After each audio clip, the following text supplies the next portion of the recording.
That's the same day. Everything seems to be on the 5th. On December 5th? Council lunch, yeah.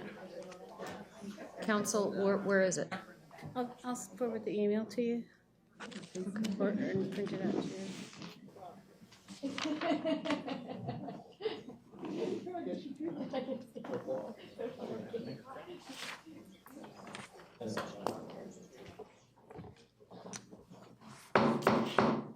Good evening. I'd like to call the Tuesday, November 18th, 2014 Oldsmar City Council meeting to order. If you would please rise, our invocation and our pledge will be led by our City Attorney, Mr. Tom Trask.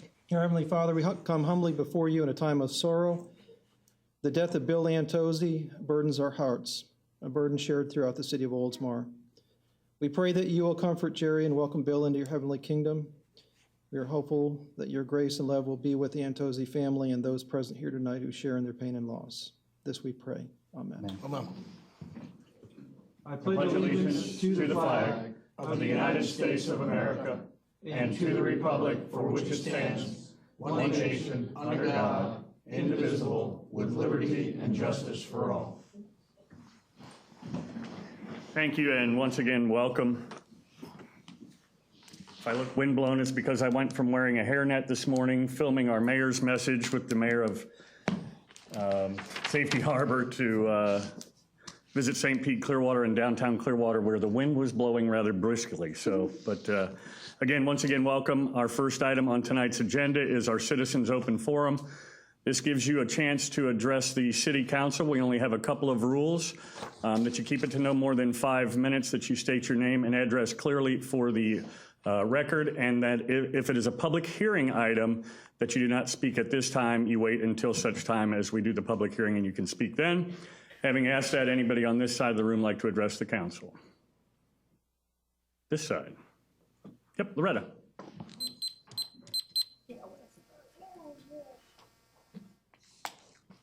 Good evening, Mayor and Council. Loretta White, 601 Shore Drive. Actually, I've got two things. First of all, I want to thank all the people in Oldsmar and the ones around the county that voted against green light. And the best thing about it was we beat the newspapers. Yes! I'm very happy about that. And I understand I got a public apology at the last meeting. Sorry I wasn't here. But I accepted, and that's the mark of a real man, Jerry. The second one is we're members of the Garden Club, Oldsmar Garden Club, and Top of the Bay. And we're also a member of the Florida Federation of Garden Clubs. Well, last year we had an initiative to help get on the ballot, and we got over 1 million signatures last year to get Amendment 1 on the ballot.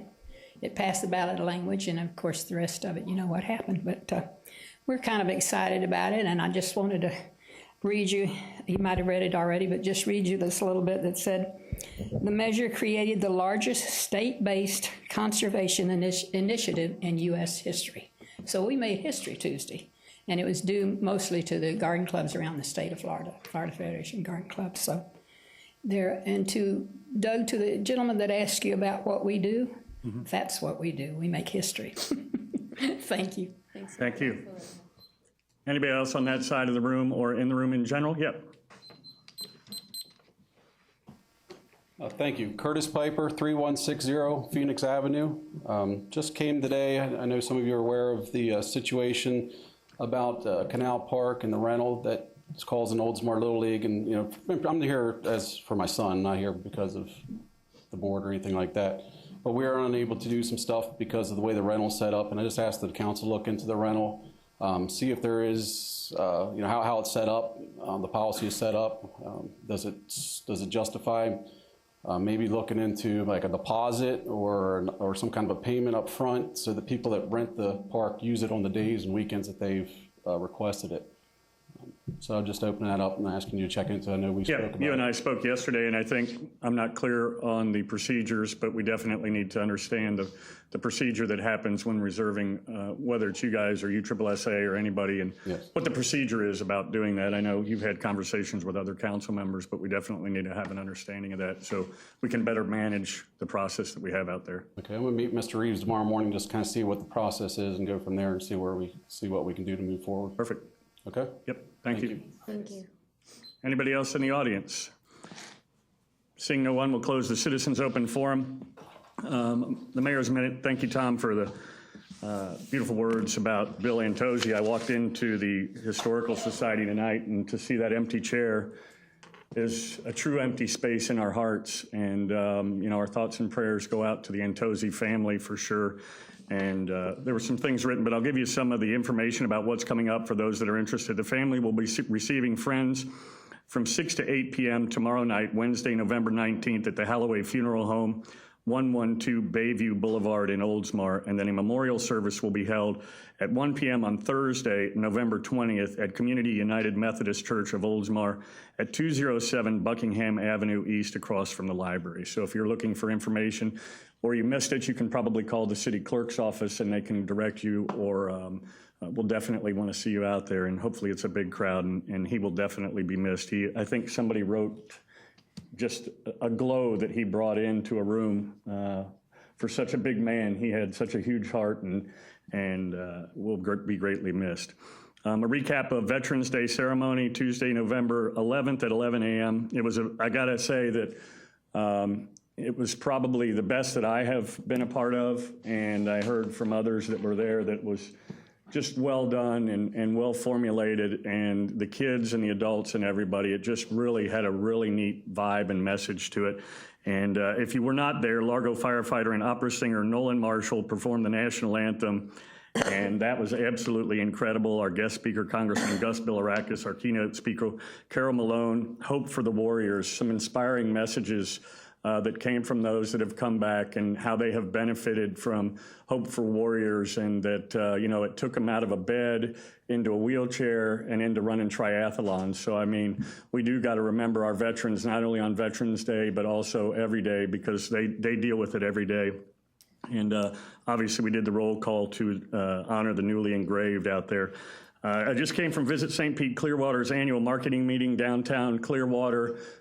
Great turnout for that. One of the exciting numbers that I came away with that's great for Pinellas County is between 2010 and 2014, the bed tax revenue increased 47.8% to a total of $35 million for 2014, which is great. They've got some great marketing things moving forward. They're going to start to blanket London and China and parts of Canada to really bring people down here, so that's exciting. And then, of course, on, I think it's this Thursday, is the U Park Festival of Trees Mayor's Cup. It's at the Long Center on Belcher Road. It's a $5 admission, and we've got a tree that's entered in there. I saw it today, so stop by. That's an exciting time. I think you can bid on the trees, right, Ann? Is that correct? Yep. So that wraps up the mayor's minute. Next, we will go to our consent docket, where we have 4 items: approve payment to legal counsel, authorize the city manager to advertise for bids for citywide sidewalks and curb repair. The third item, approve the annual sewer lining contract by piggybacking the City of Titusville agreement with Layne Inliner.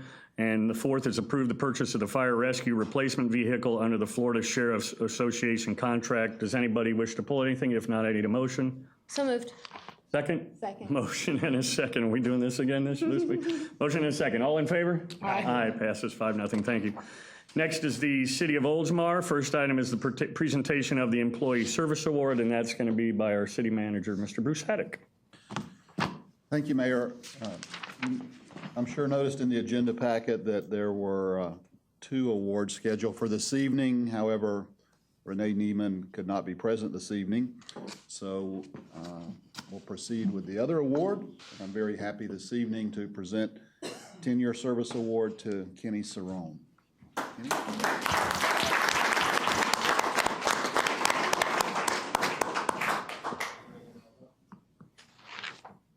Oh, little baby. Oh. Man, look at that hair.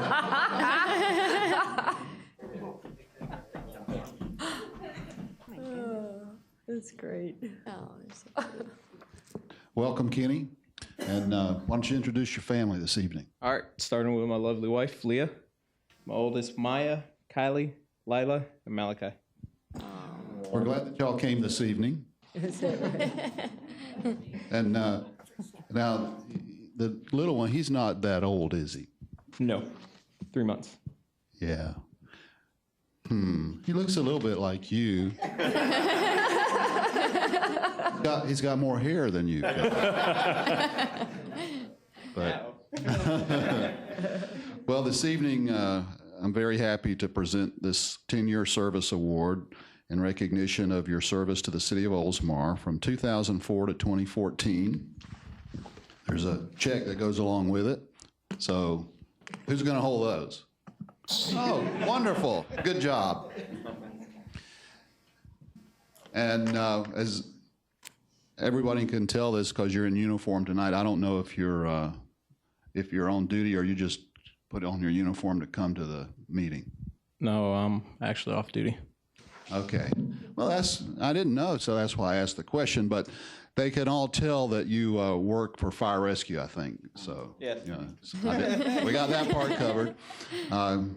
Kenny is a firefighter paramedic, the Oldsmar Fire Rescue, and this evening we're recognizing him on his 10th anniversary.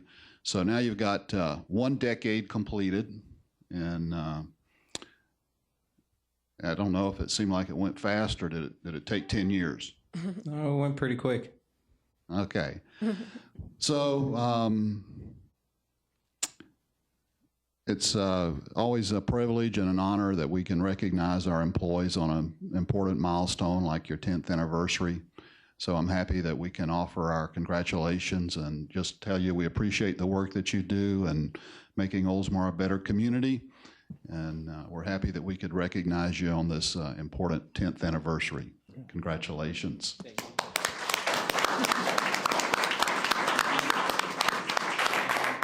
I want to say thanks to the duty crew showing up.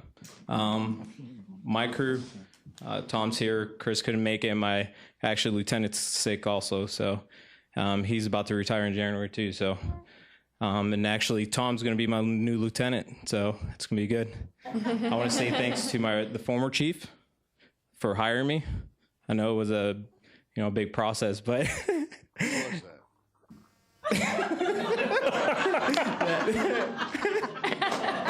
Whoops. Chief McGuff. Oh, yeah, I remember. And I want to say thank you to our chief now, Chief O'Neill, for Pat and Aaron being here also. I think that's it. Okay. Well, you might have some other business to take care of. But before y'all leave, I know that Deb wants to get a picture of everyone. So it would. Oh, that's hysterical.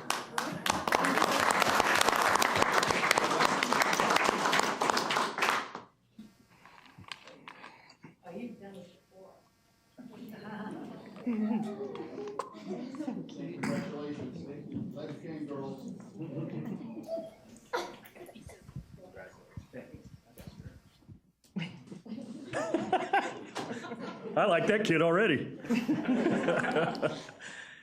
Congratulations once again. Our next item is the presentation of the Council Manager Award, and I assume it's Councilmember Roniker since he's unwrapping it.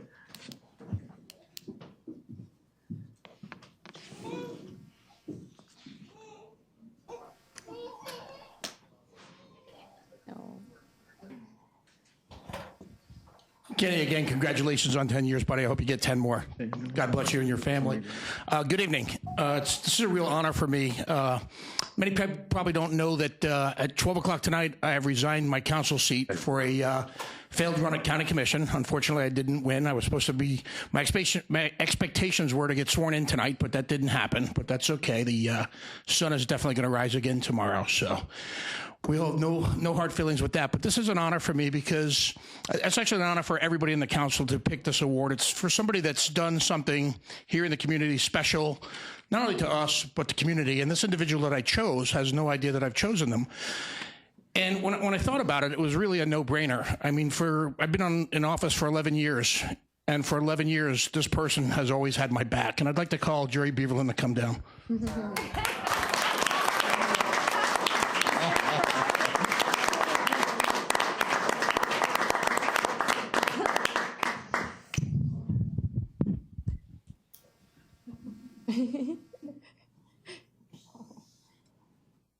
He's gonna cry.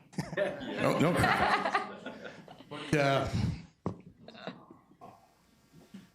You know, you talk about Orioles being synonymous with the city of Oldsmar. Well, really, Jerry Beaverland is synonymous with the city of Oldsmar. The guy has done everything here. He's lived here for over 50 years. 50 years. He's been on the council for 26 years, 25, almost 26. But, you know, early on when I decided to run for council, I was the chairman of the Chamber of Commerce. And I didn't like what was going on in the city, and I talked to Jerry. Jerry was the mayor at the time, and I told him I was considering a run for council, and he came to my house, and he was supportive from me from that day on. And he's always had my back. We don't always agree up here, but the minute we leave, even after a disagreement, we're still friends. That doesn't change. He knows my heart is for the right thing. I know his heart is the right thing. And sometimes we're going to disagree on things. My wife and I disagree every day. So, and I still love her too. I do love you, Jerry. You're a dear friend. And I want to thank you for all of the residents here, for all that you and Wanda have done here in the city. And this is really special for me because this is my going away award. And I couldn't think of anybody better to give it to you than you. So congratulations on the council manager award.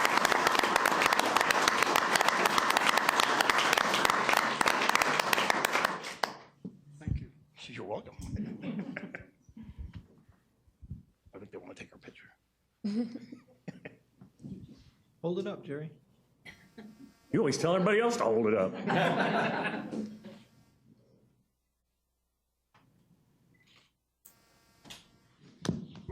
Congratulations. Much deserved. We had to put it on a plaque because we're running out of other things to name after you. And imagine that, Jim, you rendered him speechless. Hope that works at council comments.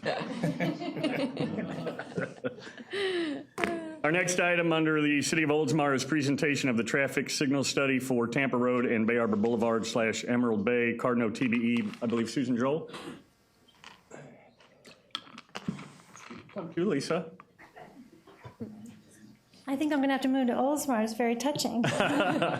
I'm Susan Joel with Cardno, and I guess in April you had another member of our firm give you a presentation. She's left and gone to get her master's, so I finished up the traffic study and the presentation for this evening. So a little recap of what the Tampa Road and Bay Arbor Boulevard traffic study is. This is the location, as you are probably all very well aware of, the intersection that's under concern and study.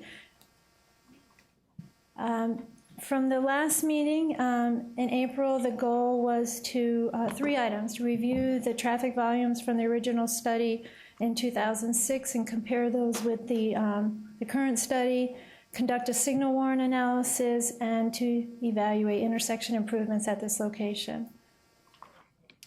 So the volumes were compared from 2005 and 2014. If you all can see those, there's been a considerable increase on the main line on Tampa Road, which is to be expected. We are having growth not only in this area, but throughout all of Florida.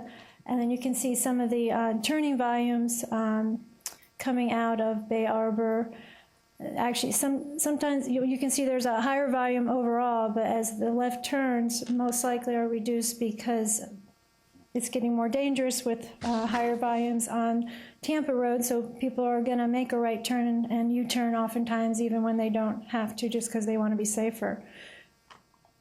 These are, this slide here shows level of service, which many of you are aware of. It's just a basic gauge on traffic capacity on roadways. And I've picked out a few of the key movements out there at Bay Arbor and at the adjacent signalized intersection at Shady Oaks. So if you'll look at Bay Arbor, those through arrows coming off of the side streets are basically showing the level of service is F, which is sort of be expected at an intersection where it's stop controlled and you have thousands of vehicles you're trying to pull out in the middle of. So, and in parentheses, which you can't see very well, but are the left turn and through volumes. So I basically was showing the traffic volumes that would be impacted if we were to divert any traffic.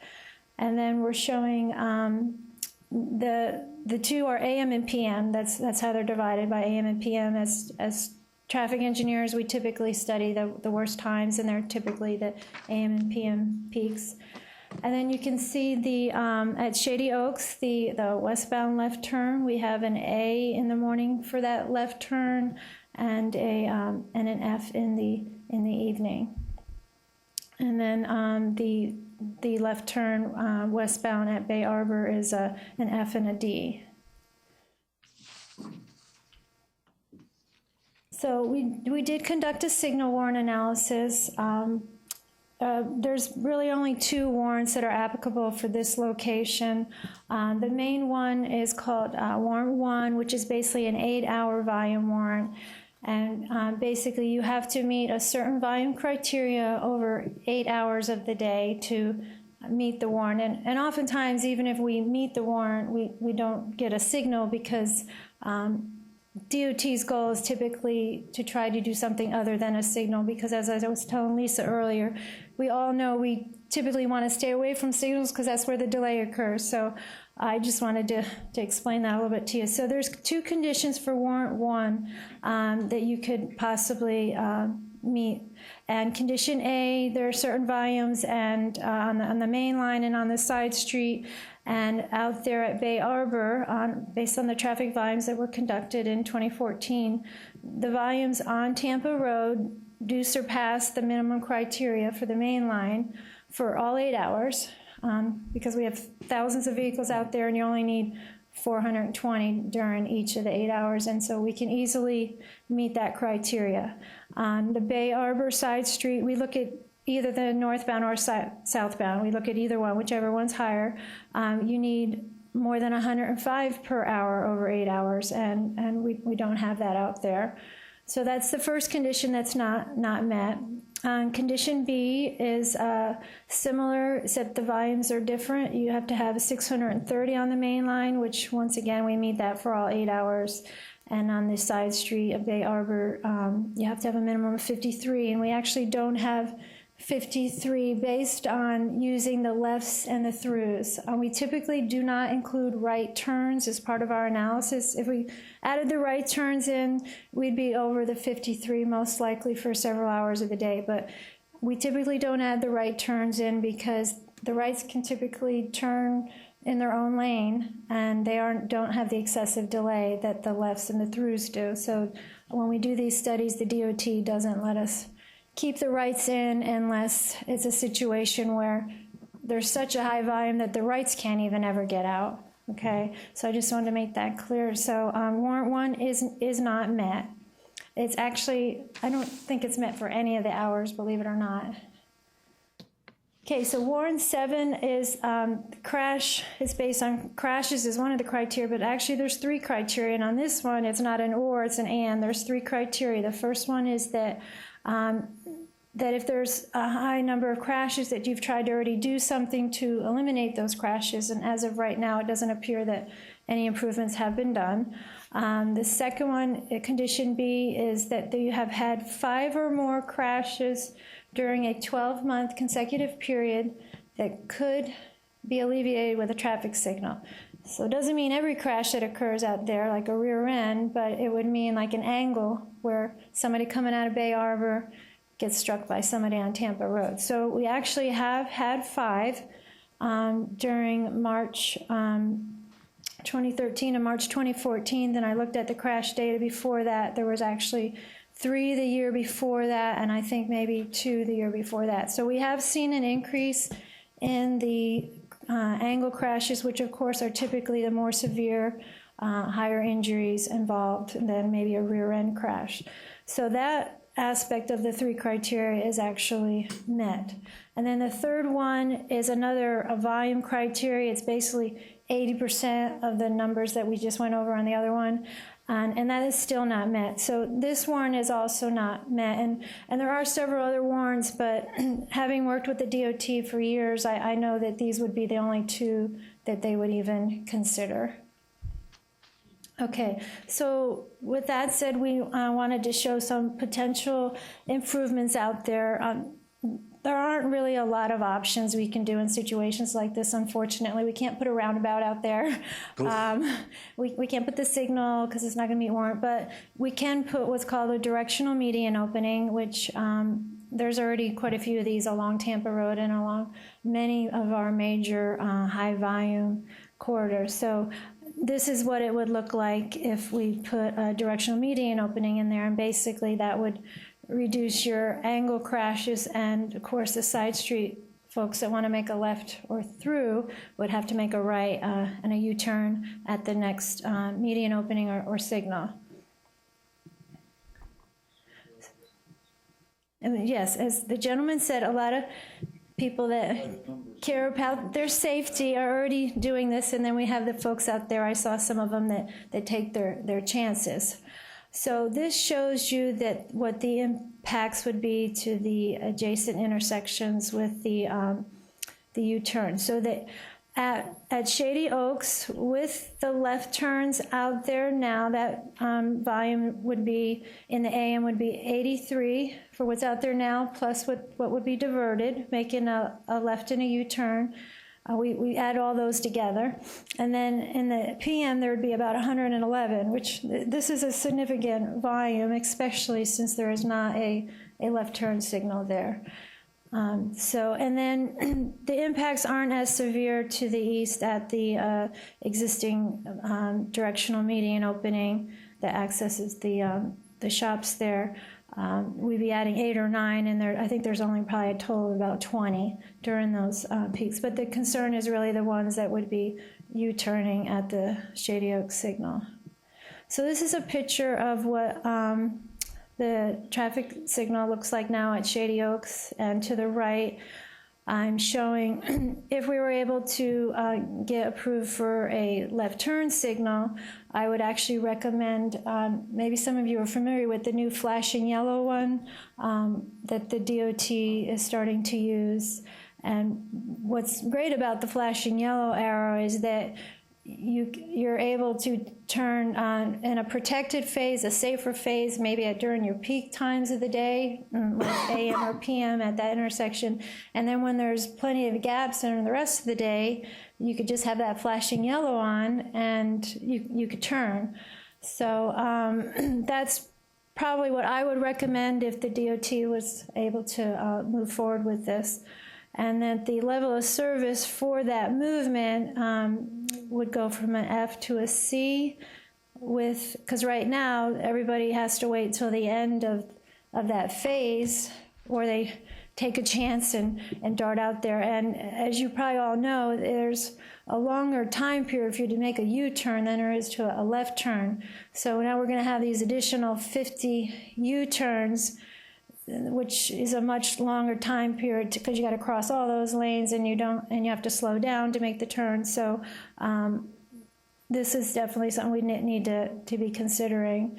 So basically right now that signal only has what we call 2 phases. There's one phase where everybody gets the green on Tampa Road, and then there's another phase for the Oaks, is it called?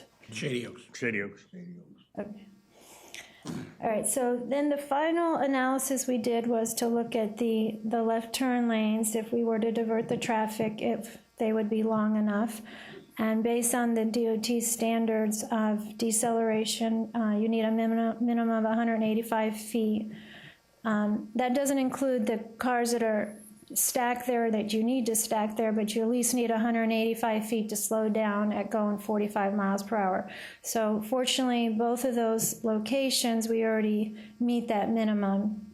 But the concern that we would bring forth to the DOT would be at not only the delays that are caused when we would be moving everybody to Shady Oaks, would also be as that if we don't get the traffic signal, those cars could start backing up past that turn lane if they don't have a protected green arrow to move. So that's something we would discuss with them. So basically the next steps are to, if this is an option that you all want to move forward with for safety primarily, and of course reduce your delays, or to go forward with the DOT and discuss some of these options with them. And there's my contact information. If anybody wants to contact me afterwards, or anybody have any questions or comments now? Yeah, I have a couple of questions, and I guess probably just for the record, I should indicate that this study that you've done, the warrant study, is on the heels of a traffic study that was done for Bay Arbor Plaza that was part of the original conditions of Bay Arbor Plaza, correct? Is that? It was part of their site plan approval several years ago. And I just want to make that because actually I think Councilmember Roniker was the mayor at the time. I actually live in Bay Arbor. I wasn't even on council, so I want to make it clear that this has nothing to do with the fact that I live in there. This is something that started way before I got on council. Having said that, I agree with a lot of the things that you've said, and I think we discussed under Mayor Roniker at the time some different options that were out there. We met with the district secretary, looked at a couple of different things. One was the traffic component of it, and then we also worked with the school board for transportation safety for the kids, because the kids in Bay Arbor catch the bus right there at intersection where I've seen a car plow right through the gazebo where the kids sit. Luckily, the kids were not there at the time that it happened. And so we were looking at it from a multi-angle approach, and I can tell you, living in there, I think there's something that could be done at Bay Arbor and Emerald Bay and Tampa Road. I'm not a huge fan of the directional in that particular case because of the 24-hour hours in a day. It's probably bad for maybe an hour and a half in the morning, maybe an hour in the evening. And then the rest of the time it becomes, 22 hours where you could go either direction, and it really makes it tough. And coming out of Emerald Bay, you would be forced to go east and quickly, within a very short period of time, cut over 3 lanes to turn into the left turn that's right in front of Bay Arbor, again, unsignalized, to then make a U-turn to head west on Tampa Road. Similarly, out of Bay Arbor, you would kind of be forced to do the same thing and cut across 3 lanes. I know it was discussed at the time Jim was mayor, was that one of the options, and you mentioned it tonight, is the signalized control at Shady Oaks, Lockheed Martin, that then, and especially with the new traffic configuration with the flashing yellow, that would give people the opportunity to make that controlled left turn. And what's interesting is one of the numbers that you mentioned, which they don't take into consideration, is the 117 right turns out of Bay Arbor. And although they may not be a factor, a lot of those 117 turns are making right turns because they either fearful of pulling into that median, so they make the right turn and go up and make the U-turn uncontrolled. Right. And I don't know what your thoughts are on this, but my thought is I would like to see, again, living there for the past 12 years, especially now that Bay Arbor Place is open, a lot of the action that we see in that intersection is people coming out of Bay Arbor Plaza, not at Bay Arbor Boulevard, but at the entrance to Bay Arbor Plaza. They pull out, they cross 3 lanes, and they sit in the queue lane, and there might be 8 or 10 cars that come out of that plaza and make a U-turn. My thought would be, and I'd certainly welcome your input, is to make a no U-turn at that intersection and force them down to what would then be a signalized light at Shady Oaks / Lockheed Martin, also forcing everybody else that goes down there, and to get the U-turns out of that intersection and allow the cross traffic to do what it does, because that's where I see a huge problem is we can't even get out on either side because there are so many people queued up to make U-turns coming out of Bay Arbor Place, and they do that because they can do it easier out of Bay Arbor Place than they can coming out on Bay Arbor Boulevard. So, right. I mean, that's kind of my thoughts. I lived it. You were part of that process. I don't know if Linda was on council at the time when we were talking about that or not. But yeah. I don't know what your thoughts are about versus I call it the pork chop intersection, and you're now forcing traffic to other spots too. So, right. If you do nothing. Take away that U-turn. Take away the U-turn there. Take it away. That's the most dangerous place for U-turns in the world. Yeah, and that's what we talked about at the time, and it wasn't felt, again, a different district secretary, that they wouldn't give us the no U-turn and the signalized or controlled left up at Shady Oaks. That was, so we didn't really do anything because we didn't want the no U-turn and then force it, because then you're just forcing them down to do the same thing at a non-controlled light as well. I think they kind of both have to happen together. I don't know what your thoughts are on a no U-turn versus the pork chops. Well, if you do the no U-turn, I mean, from watching the intersection, I mean, the angle crashes to me are not related to the U-turn, because the U-turns there are, I'm going to tell you, excuse me for interrupting you. I do that all. you try to, you go up there and try to turn left to go into Daddy's or something like that. You got people that sitting there with a U-turn holding everybody up behind them, which is also dangerous. And then they make that U-turn in front of everybody, and then the next car makes a U-turn in front of everybody. Then somebody comes out of Bay Arbor, seeing them, will come out there and be right in front of everybody. Then the U-turn is nose to nose with that person. I don't care what. I mean, I really do. I mean, I'm not a traffic engineer. I was a civil engineer for 20-something years. Right. But hydraulics and traffic are different animals. But living there for 14 years, I would agree with Councilmember Beaverland that the U-turns really seem to be the biggest problem, and not having the controlled left turn down at Shady Oaks where you could go down and make a controlled turn rather than, doing it right there. I mean, that seems to be, and I don't know what the process is and how we discuss that with the DOT. I don't know if we go with yourself and Lisa and. Well, the DOT is going to want probably to get the left turn signal at Shady Oaks. There is an actual left turn study also. I did a preliminary look at the crashes. I did not see a lot of crashes there. I'm not, as a traffic engineer, I'm not one that usually likes to wait till I see crashes. I'm more proactive, but oftentimes crashes are a factor. But the delay, I would think that the delay study would show some significant delay. So we'd have to be figuring out how many we're actually going to shift based on, where you all want the U-turn. If you don't want a U-turn at Bay Arbor, all those people are going to be forced to move either way. But I think you're still going to have some of your angle problems because, the 5 that were occurring, from what I saw, were not the U-turns they were conflicting with. And to your point, I would say that the wrecks that I've witnessed, and the Sheriff's Department probably knows, they would not be changed by the directional because they're people that are making left turns into Bay Arbor and getting broadsided, or by people that are going westbound on Tampa Road. So I don't see where that would change the impacts. I don't know if I'm correct on that, Captain, am I? Or? Pretty close. Okay. With the analogy. I don't see where that would do it because people are still taking that risk to cross. So I don't know where that. Right. Well, you're going to have the same thing at the signal. Right now, all the people turning at Shady Oaks are taking a major risk with no left turn signal. Well, that's my point, is if it was directional, right. I mean, not directional, but dedicated, that would alleviate a lot of that. Right, exactly. So, I mean, you can have people making a left without the signal, or you have them making a left, at the median opening. It's very similar situation. But yes, the goal would be to see if the DOT would work towards the signal.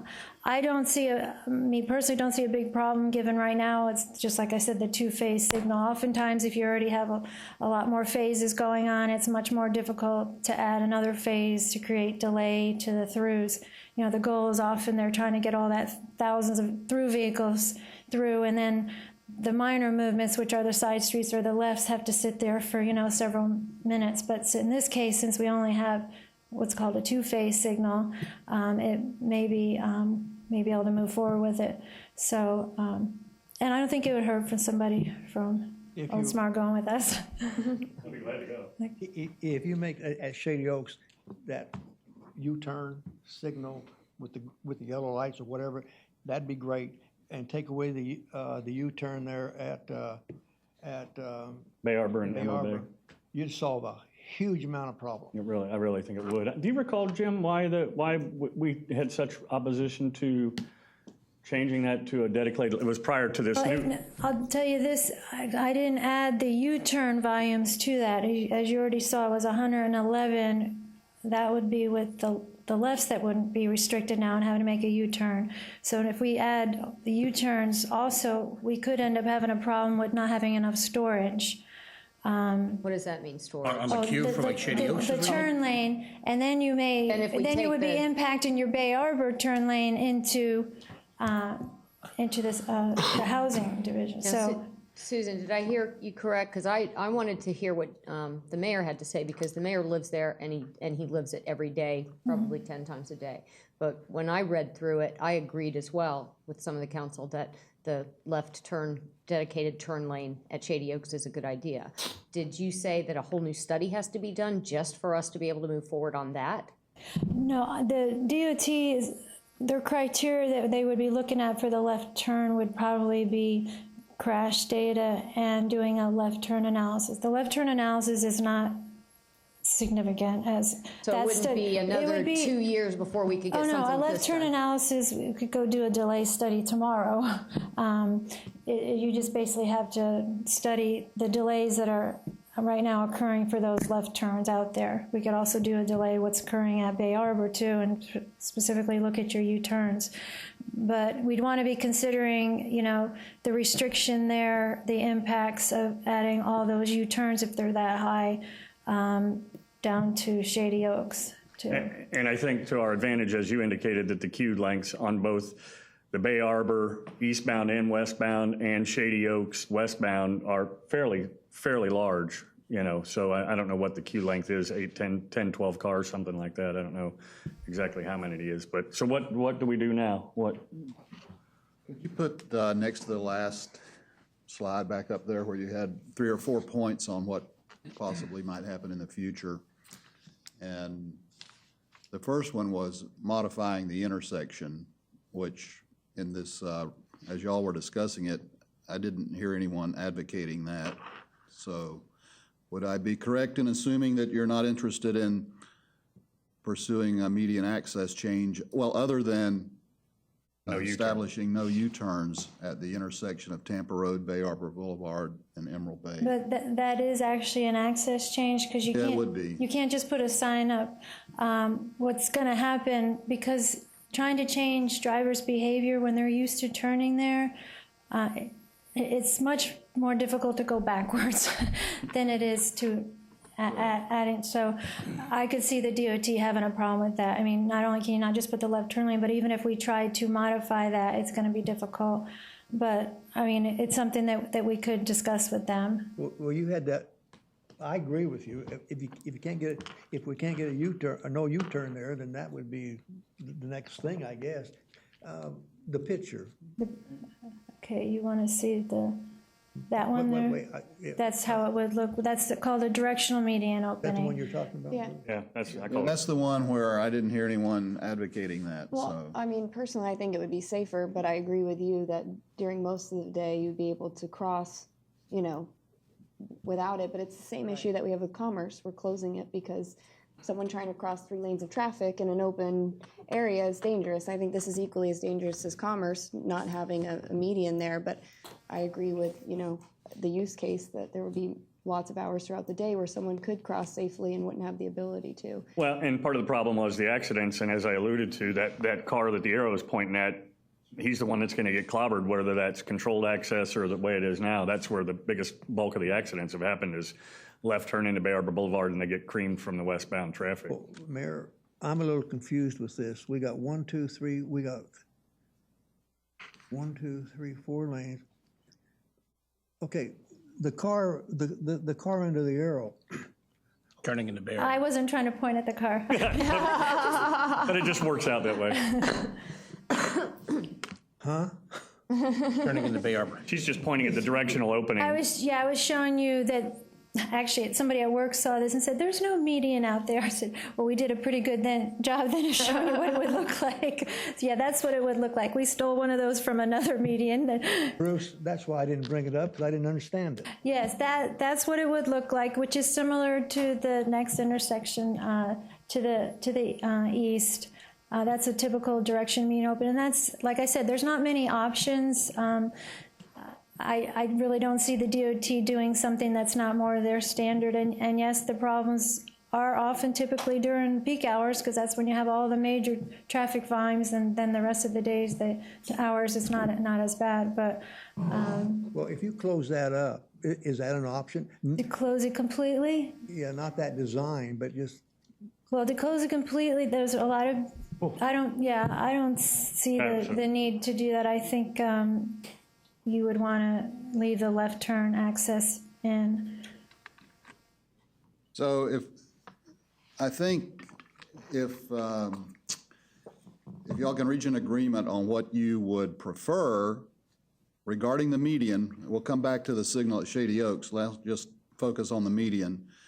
Of course, one option is to not do anything there, but if you can reach some kind of consensus on either doing nothing, going with the directional median opening, or prohibiting U-turns, and at this point, we're just talking about what do y'all think is the best option?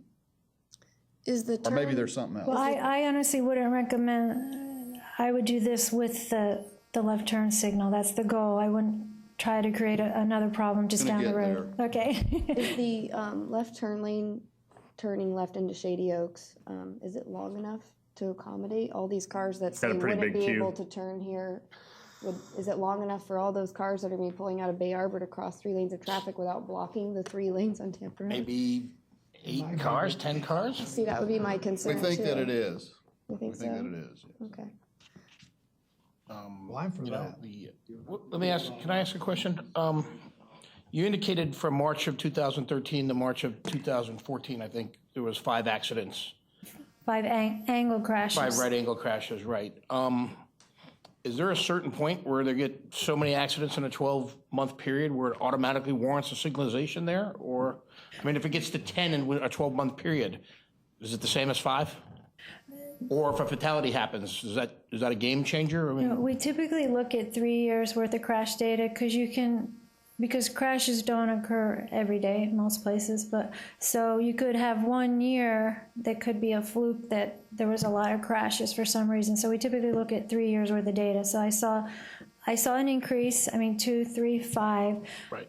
But the DOT is not gonna, if you're going toward the signal, they wouldn't be, if there's a bunch of crashes, they would start getting more involved in this right now. This is not considered probably a high crash location.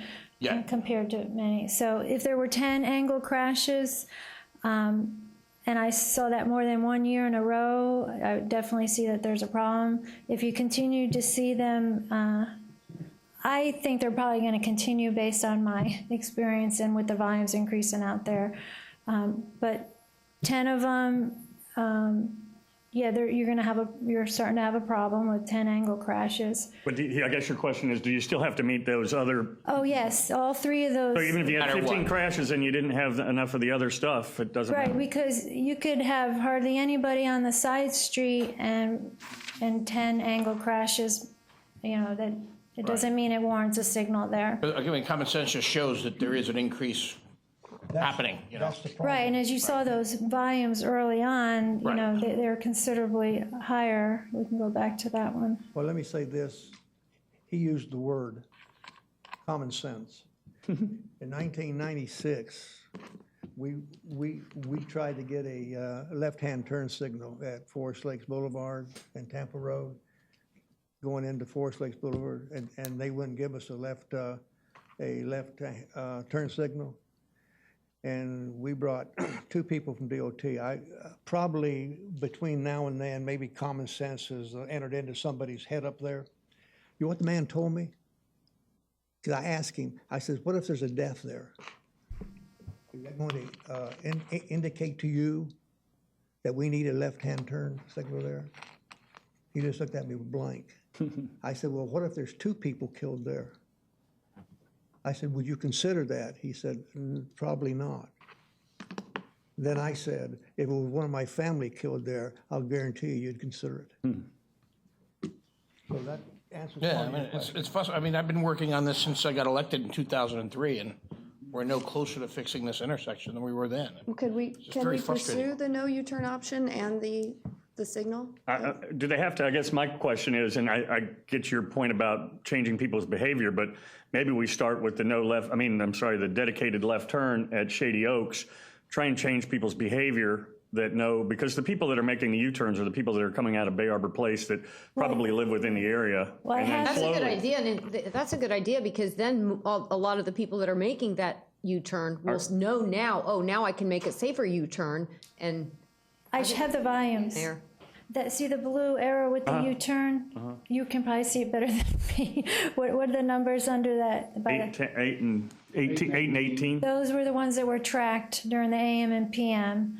Peaks, right? Yeah, during the AM hour and the PM peak hour, of all those that are turning, and the A and F there, that's the number that were the U-turns from there.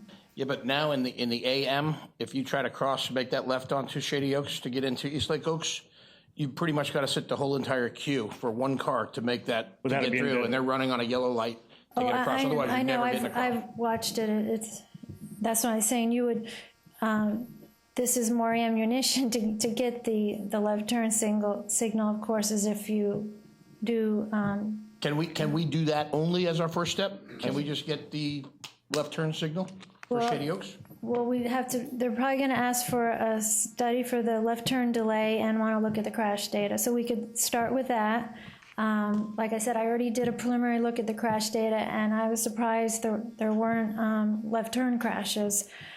I can get with Lisa probably to see if I can get some other data from the city if we might be missing something from Tallahassee. And then we could also do a delay study. And I know people over there, I can talk to them and get a preliminary, find out what their thoughts are before we invest too much into it. Yeah, and what do you determine the peak, I guess, especially at Bay Arbor? And the reason I ask that is because oftentimes the U-turn traffic that comes out of Bay Arbor Place may not necessarily be at the peak traffic hours for Tampa Road. It might be at 7 or 8 o'clock at night when the people have went for dinner and they're coming out, and now it's 7 or 8 o'clock at night. Traffic is still heavy, but it wouldn't be maybe classified as peak. And now it's dark and they're all making U-turns at 7 or 8 o'clock at night. What is peak? But then those U-turns aren't going to have as much problem turning. And my point is that really becomes when the problem is. It may not necessarily be at the peak, but. Right. Well, yeah, the peak is based on the total volume highest of all the hours we count. But we'd have to look at that hour too, but most likely the DOT is going to be interested in the peak of that roadway and that intersection. No, and I get that, yeah. What is the peak? I think it was like 7:15, 8:15. It's usually around there. I have it in my study. And then the afternoon is the typical, 4:30 to 5:30, 4:45 to 5:45. Unfortunately, it used to be just like 1 hour. It seems like our peaks are getting to be over 2 hours, but the 1 hour is typically 4:45 to 5:45. I would think we would need to get the study done for the left. I think that's the first step. Yeah. I agree. I think that's the first step, and then we cross the no U-turn or pork chop thing down the road. I just don't know that the directional accomplishes as much as that dedicated left turn, and we've talked about that as a council for years. And so, I mean, I think, Bruce, thoughts? Yeah, I agree. I think that the request to DOT will be to install the left turn signal at Shady Oaks, and we're not going to ask for anything at the intersection at this point. Right. Can't we ask for that double yellow light? I think is that pretty standard now? It is standard, but flashing? we could put in what's called a protected only, where it's just the arrows and there's no flashing yellow, but What's the difference between that and just leaving it green? There's really no difference. when you get a green arrow, you at least have Well, I know it's a green protected- arrow, but if you got Right. the green light, what's the difference between the green light and a flashing yellow light? Because once it's done green, it goes straight red, and you can't. If it's flashing yellow, you could still, if there was a gap, make a U-turn. Well, the flashing yellow is new. You're right. That replaces the green ball because some people think they have the right of way just because they have a green ball. So that's why Fuck with that thinking. Yeah. It works. I use it at Belcher and 60 all the time because you just proceed with caution. Right. But because the reverse of that is I've sat there where it's red and there's nobody coming, and you're like, good God, I could turn 10 times already. Right. And there is a significant increase in U-turns at Shady Oaks. I've lived there since 1997, and I go home there every day, and I probably turn into that neighborhood from the left-hand side probably 3 or 4 times a day. There's a significant amount of U-turns that were not there within the last 3 years. Right, I believe it. Yeah, the volumes are definitely increased out there, so that's good for your city. Do we have any more questions of her? I appreciate it. And I guess the next step is on our behalf? Well, the staff is going to continue working with Susan, and we'll approach DOT with our request, and we'll work together on how we put that together. Okay, based on what we talked about today. Yeah. Okay. Basically, the request to DOT is going to be for left turn arrow at Shady Oaks. The finer points about the flashing or not, we'll have some discussions about Well, they that. would probably like the flashing, especially if there's no So- crashes and that keeps volumes moving. We'll put it together, of course, with your advice and consultation and Okay. what we hope will be a successful application. Okay, we'll work on it. Thank you. Thank you, thank you, Susan. Make sure it's faster than the post office light. Yeah, right. That is everything on the City of Oldsmar, and now we turn the show over for the next good amount of time to our city attorney. Showtime. Yep. First thing on your agenda, item number 8, second and final reading and public hearing of ordinance 2014-14, renewing the franchise with Clearwater Gas. I'll read that by title only. Ordinance 2014-14, an ordinance of the City of Oldsmar, Florida, a Florida municipal corporation, hereinafter Oldsmar, granting to the City of Clearwater, Florida, its legal representatives, successors, and assigns, hereinafter Clearwater, a gas franchise and imposing certain conditions relating thereto, providing for the repeal of all ordinances or parts of ordinances in conflict herewith, and providing for an effective date. That was the second and final reading of ordinance 2014-14, and it does require a public hearing. This is a public hearing. Does anybody from the public wish to address this item either for or against? Seeing no one, I will close the public hearing. I need a motion. I need a motion. I need a second. Second. Any discussion on this item? Hearing none, please call the roll. Councilmember Beverland? Yes. Councilmember Roniker? Aye. Councilmember McGee? Yes. Vice Mayor Norris? Yes. Mayor Beavis? Aye. Second and final reading of ordinance 2014-14, renewing franchise with Clearwater Gas is passed with 5 votes for and 0 against. Next item on the agenda, item number 9, consider suspending the red light camera program. I'm going to be looking for some direction tonight from the council with how we're going to, whether we continue on with the red light program or suspend it for a period of time. I want to give you a little bit of background. About 4 weeks ago, a decision was issued out of the 4th District Court of Appeal in the case called City of Hollywood versus Aram. In this particular case, the 4th District basically reversed its position in an order that it had entered about 6 months prior. It caused some concern relative to the issuances of uniform traffic citations. And the question is whether or not, that causes a problem with the city continuing to issue its uniform traffic citations through its current program. Over the past 3 or 4 weeks, I've had the opportunity to speak with the representatives of ATS, the city manager. My associate, Randa Mora, who's also here in the audience, was actively involved in those discussions. The discussions were whether or not we wanted to continue on with the program based upon this decision. There was some concern on the sheriff's part as to whether or not the sheriff wanted to continue prosecuting the cases on behalf of the city. Based upon that and those conversations, we took an in-depth look at that particular case that was coming out of the City of Hollywood versus Aram. I don't want to really go into the legal arguments that were being made or going to be made. The question is whether or not we believe that we can continue on with our program. There's another city that is in the same situation as the City of Oldsmar right now, locally in Pinellas County, and that's the City of South Pasadena. They have suspended the program. They did that evidently at their meeting this morning. It was the recommendation of their city attorney that they in fact not suspend the program as a result of this decision. And his reasoning is similar to the reasoning that we have. Randy and I have come to the conclusion that we can continue on issuing the citations while this case is pending. Even though that there is this opinion that has been issued by the 4th District Court of Appeal, it's not final as of yet. The decision won't be final probably for several more months because of the fact that there are some pending motions for rehearing en banc and for certification to the Florida Supreme Court. Because it is not final, we don't believe that, that it's a concern at this point. knowing that as a basis as to what we're doing here, the next question is even if we decided to suspend, do we have that right to suspend under the contract with ATS? Because we do have contractual obligations under the contract, and there is a real question as to whether or not that we can do that. We've reviewed the contract. There is some suspension language in it, but it's not in the area of the contract that really is helpful to us because of the fact that it's under the termination provisions, and we don't necessarily want to terminate. We would just be thinking about suspending. So we believe under the contract we have contractual obligation to continue to do what we're doing until such time as ARM is final and a decision is rendered that says that we cannot do what we're doing.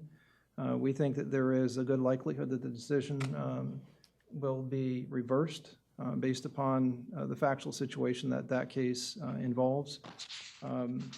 The other concern that we had is that, well, if we did continue to move forward and there is a possibility of a class action lawsuit by those people that have been issued tickets and have paid fines, how do we handle that?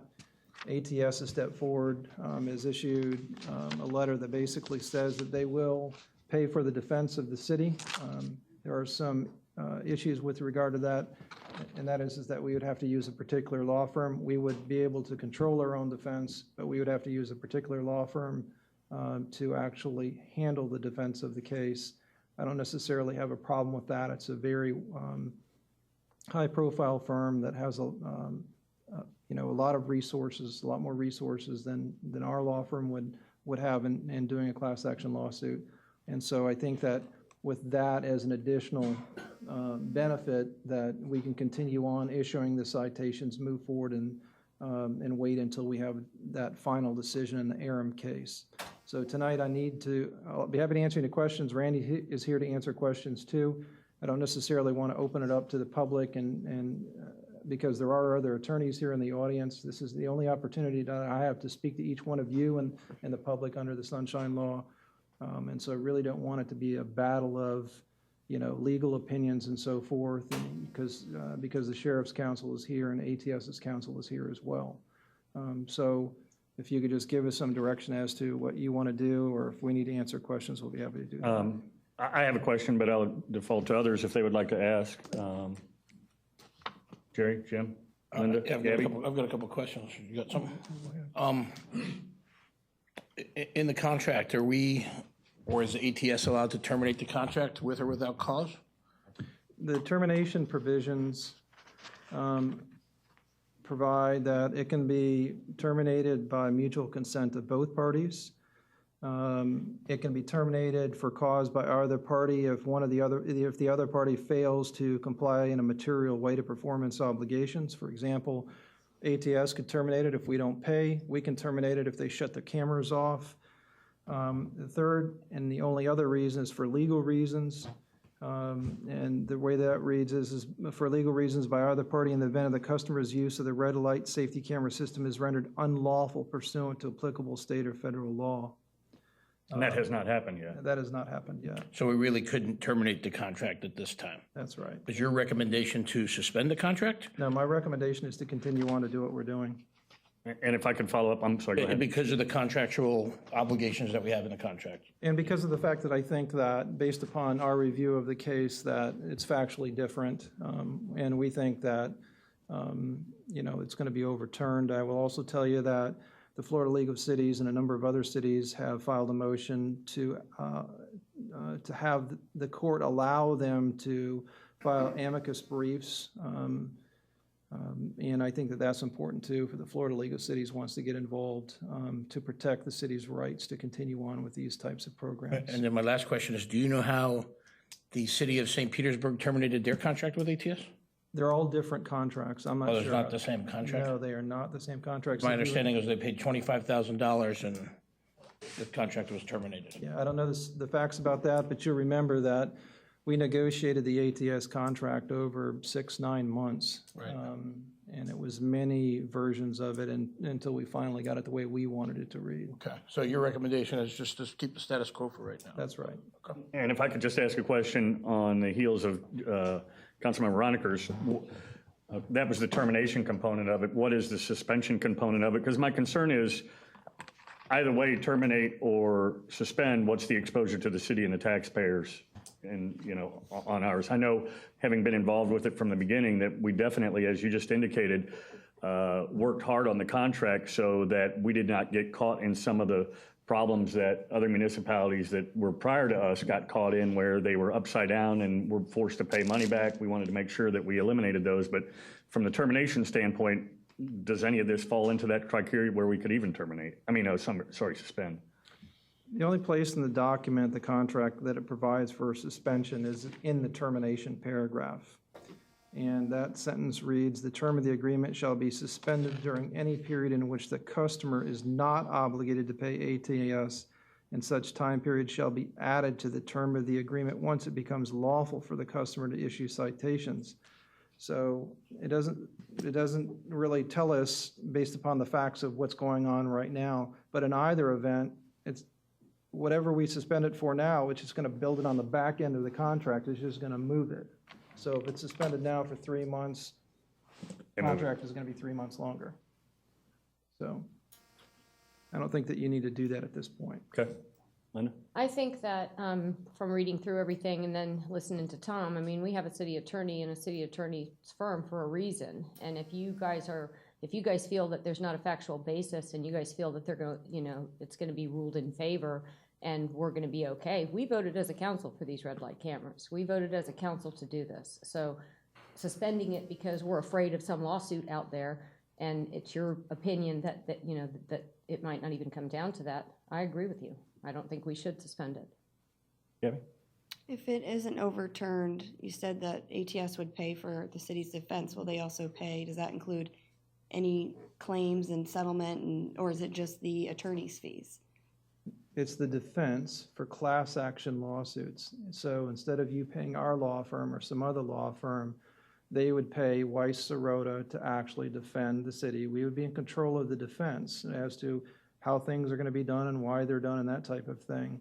But that law firm would actually be defending. So it's the cost of defense. But if we lost, say the city lost, and let's say we have to pay out $5 million, that's on the city, not covered by ATS, correct? Well, it wouldn't be damages. It would be just basically a refund of the money that we've already collected. Now, what about the money that goes to the state? I mean, is the state going to refund? Because remember, we only get a certain portion of the ticket. They get the biggest part of it. Yeah. I'm curious how that would work. Yeah, the answer is no. They would be looking for the refund from us. So, and we would not be looking to the state for a refund back. Okay. Would we be responsible only for the portion that we collected or the portion that we collected, including the states? I think that it would be the total amount that they would be sought, because they Sure, would paid be it to us. asking to be made whole They for paid it to whatever us. they had to pay. And they paid it to us. And then you said if we suspend it, say for 5 months, our contract is essentially extended another 5 months. But if we suspended 5 months and this doesn't get overturned at that point in time, we could decide to terminate the cameras, correct? Well, we'd have to have a final decision. We don't have a final decision just yet. So if we terminate it, then you're going to be responsible to pay whatever the damages are from ATS for running the cameras. And that's a monthly amount from now for the term of the lease, whatever that dollar amount was. But if the decision is final and it's been held to be legally sufficient that we cannot continue to do what we're doing, then we're going to need to stop. And then we're going to have to notify ATS that based upon the law, we can no longer do this, and we're terminating it based upon this subparagraph 3 of the contract itself.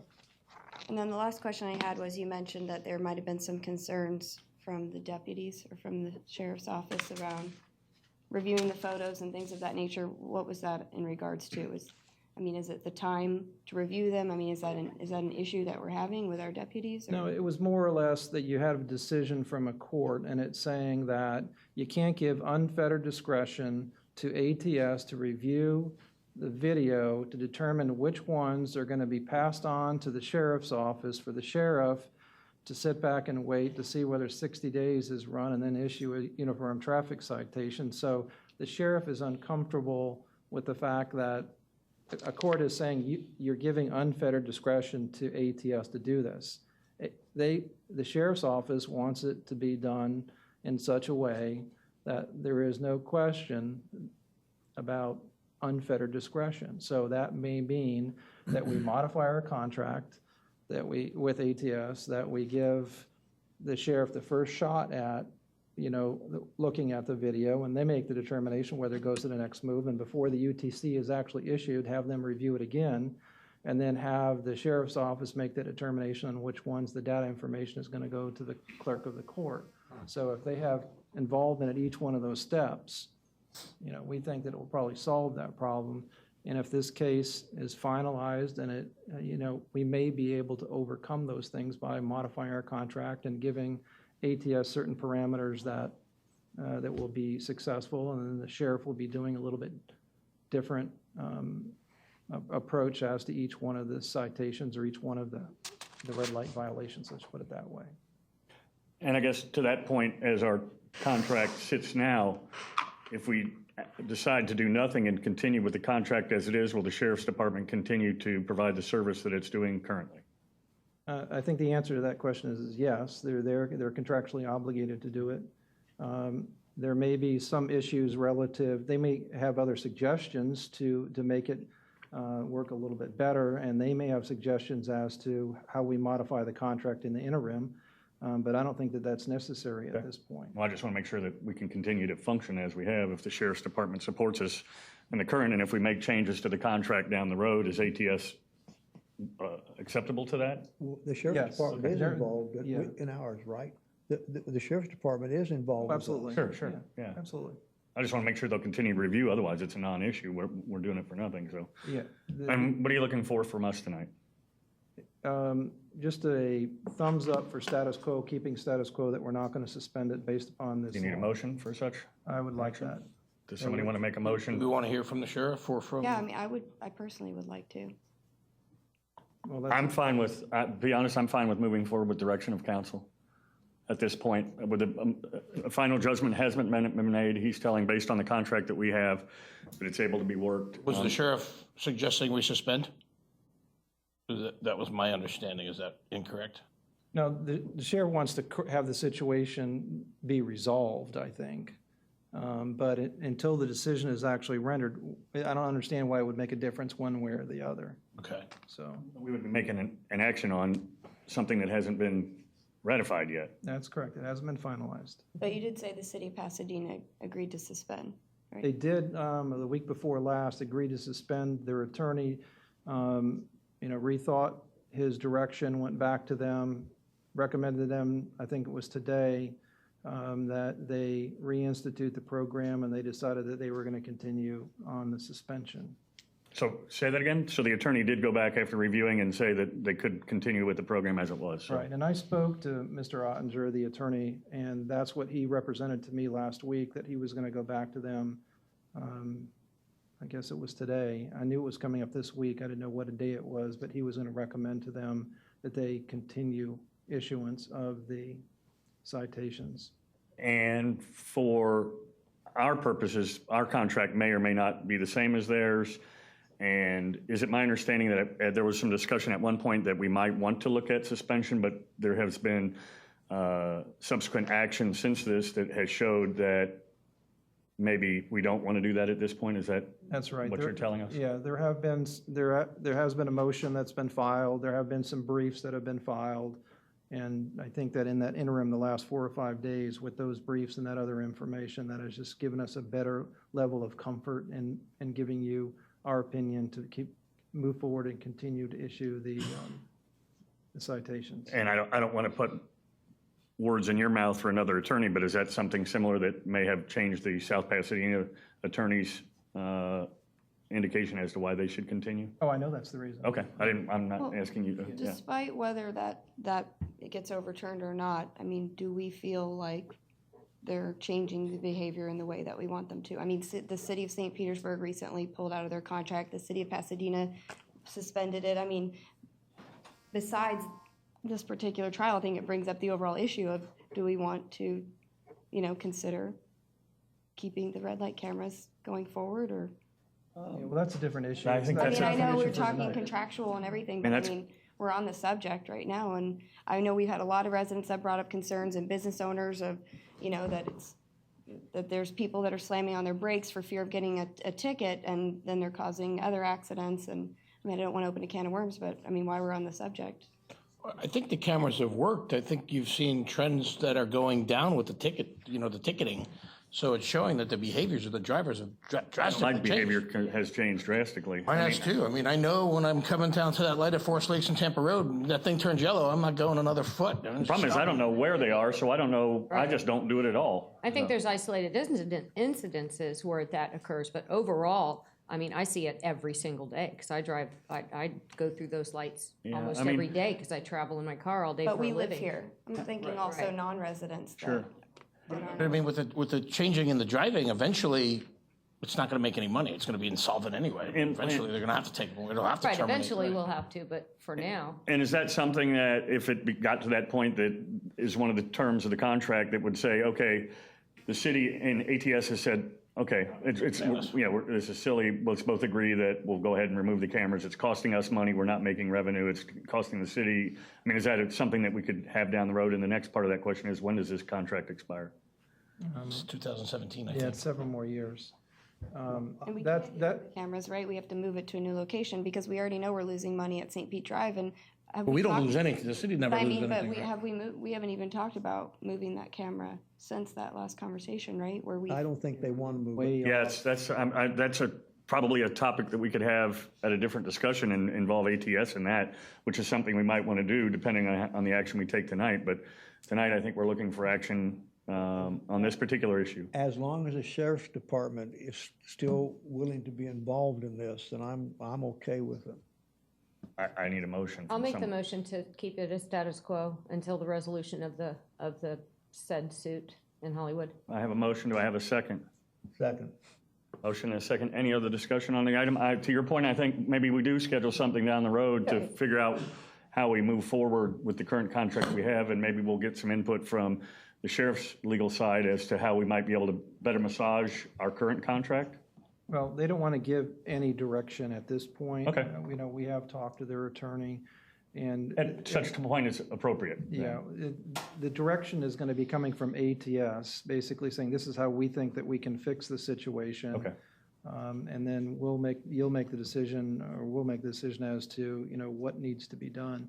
But I think the sheriff is basically saying, look, it's not my job to tell you what to do to fix it. I'm just telling you it's not working. Okay. And that's why. Is Mr. Haddock in agreement with the status quo? Yeah, I agree with the city attorney. I think it's appropriate to continue the program. And as Mr. Trask said, I think I mentioned this earlier in the day, that I won't say it's changing every day, but it changes in about every 2 or 3 days. And this came about, as Mr. Trask said, from a case out of Hollywood. It's the City of Hollywood. And last Friday, they filed a motion for rehearing before the District Court of Appeal there. So that was just 4 days ago. So we've had a number of conversations over the past 2 weeks since the ruling was made among the legal staff, the sheriff's office, ATS, and the city staff. But I agree with Mr. Trask's recommendation to just keep the program operating. And so, yeah, I concur with his recommendation. Can I just put one more thing just on the record, because Gabby did bring up a good point that we talk about doing things and then we don't do them. Could we put like some kind of condition or know that we want to, after this is resolved, then go ahead and amend the contract with ATS to address the sheriff's concerns and the way that they're viewed or who views them? Can we, or is that a different thing? If the case is overturned, you won't need to do anything. Then we don't need to do anything, okay. I think we wait and Okay. see how this plays out in the next, what do you think the time frame is on this? Who knows? 60, 90 days at the quickest? That's fine. I'm fine with that. Okay, And if you great. feel comfortable and ATS is willing to back us from a legal standpoint, I mean, we have a motion and a second. If any other discussion, otherwise, all in favor of leaving it as is? Aye. Aye. Those opposed? Nay. 4-1, thank you. All right, thank you. The next thing on the agenda, item number 10, second final reading of ordinance 2014-10. I'll read that by title only. Ordinance 2014-10, an ordinance of the City of Oldsmar, Florida, submitting to the electors of the city of Oldsmar a proposed amendment to the city charter, said amendment amending section 3.07C of Article 3 of the charter to increase the timing restrictions of when a special election shall be scheduled and providing for an effective date hereof. That was the second and final reading of ordinance 2014-10 by title only. This is a public hearing. Does anybody from the public wish to discuss this item either for or against? Almost down to staff. Seeing no one, we'll close the public hearing. I need a motion. So moved. Second? Second. Motion and a second. Any discussion? Hearing none, call the roll, please. Councilmember Beverland? Yes. Councilmember Roniker? Aye. Councilmember McKee? Yes. Vice Mayor Norris? Yes. Mayor Beavis? Aye. Second and final reading of ordinance 2014-10, amending the charter to increase the timing restrictions of when a special election shall be scheduled and providing for an effective date is passed with 5 votes for and 0 against. Item number 11 on your agenda is the second and final reading of, in public hearing of ordinance 2014-13. Ordinance 2014-13, an ordinance of the City of Oldsmar, Florida, submitting to the electors of the City of Oldsmar proposed amendment to the city charter. Said amendment amending section 6.04D of Article 6 of the charter to provide that petitions shall be filed with the city clerk no more than 49 days and not less than 17 days prior to the final ballot language being approved by the city council and providing for an effective date. It was the second final reading of ordinance 2014-13 by title only. This is a public hearing. Does anybody from the public wish to address this item either for or against? Seeing no one, will close the public hearing. I need a motion. So moved. Second? Second. Motion and a second. Any discussion on this item? Nope. Hearing none, call the roll, please. Councilmember Beverland? Yes. Councilmember Roniker? Aye. Councilmember McKee? Yes. Vice Mayor Norris? Yes. Mayor Beavis? Aye. Second and final reading of ordinance 2014-13, amending the charter to provide that petitions shall be filed with the city clerk no more than 49 days and not less than 17 days prior to the final ballot language being approved by city council is passed with 5 votes for and 0 against. Item number 12 on your agenda is first reading and public hearing of ordinance 2014-11. Ordinance 2014-11, an ordinance of the City of Oldsmar, Florida, submitting to the electors of the City of Oldsmar proposed amendment to the city charter. Said amendment amending section 4.02A of Article 4 of the charter for council to appoint a city manager for an indefinite term by a 4/5 vote, and amending section 4.02 of Article 4 of the charter for council to remove a city manager by a 4/5 vote, and providing for an effective date hereof. That was a reading of ordinance 2014-11 by title only. Again, this is a public hearing. Does anybody from the public wish to discuss this item either for it or against it? Seeing no one, I'll close the public hearing. I need a motion. So moved. Second. Second for Discussion discussion. purposes only. Second for discussion. Have a motion and a second. Floor is open for discussion. Well, I don't disagree with the first part, but the second part, I totally disagree with. Could you be more specific? It's just so not. Oh, the 4/5 vote? It's, I don't think the charter in this particular instance is broken, so I don't think we need to fix it. Always remember, I think it was 1998 or 1997, it was the citizens of Oldsmar that chose this. So they've already made their decision. And it's like I've said for years and years and years, the charter officials have no problem. It doesn't matter whether it's 4/5. Well, it doesn't matter whether 4/5 or the 3/5. And I think Bruce would agree with me on this one when I say this. Nobody wants to go through what I went through. Nobody wants to go through what I went through. Even Bruce has said in the past, if it had been someone else, they would have quit. So my experience says that 3/5 is fine. We have an incredible city manager. We have an incredible city attorney. We have an incredible city clerk. and deputy city clerk. Not part of the charter. And a fabulous deputy city clerk. They have no problem. Well, they could if you get like a rogue council that's got three people that are in tune with each other that want to just clean house. But on the other It's a hand, lot easier to clean house with 3/5 than That's what I 4/5. want to hear, the argument for this amendment change, because, I mean, I think one of the things that's broken is supermajorities. I mean, do we really need supermajorities in the House and the Senate and everywhere? I mean, a democracy is a majority, but what is the reasoning behind? Because this is actually what we're asking for, a supermajority in order to do this. Why? Is that it, Jim? Because in the past, there've been road councils where three people are in cahoots and they get it's together happening and in they let somebody, cities. they fire somebody? It's happening in cities in Pinellas County right now. It is? Yeah. So is that the reasoning behind this? I would assume the Charter Review Commission or I'm just asking. Review Committee came Yeah. up with this. Nothing from Jim Roniker. Just curious. I didn't make any one of these. But I can make the argument both ways. But I think it's 4/5 is safer. You know, it's no secret Bruce is going to retire someday. When you're looking for somebody to fill his position, I think it's more appetizing for that individual to look at it and know that he's more secure at 4/5 than 3/5. And I do have a concern if you get three people in cahoots that may be a little bit off the wall from all of us in a different mannerism, they could change the dynamics of the charter officials pretty quickly. I think it's dangerous. That makes it clearer. well, I can speak from the other end, that you have a charter official. I don't want to do this on camera. But they can,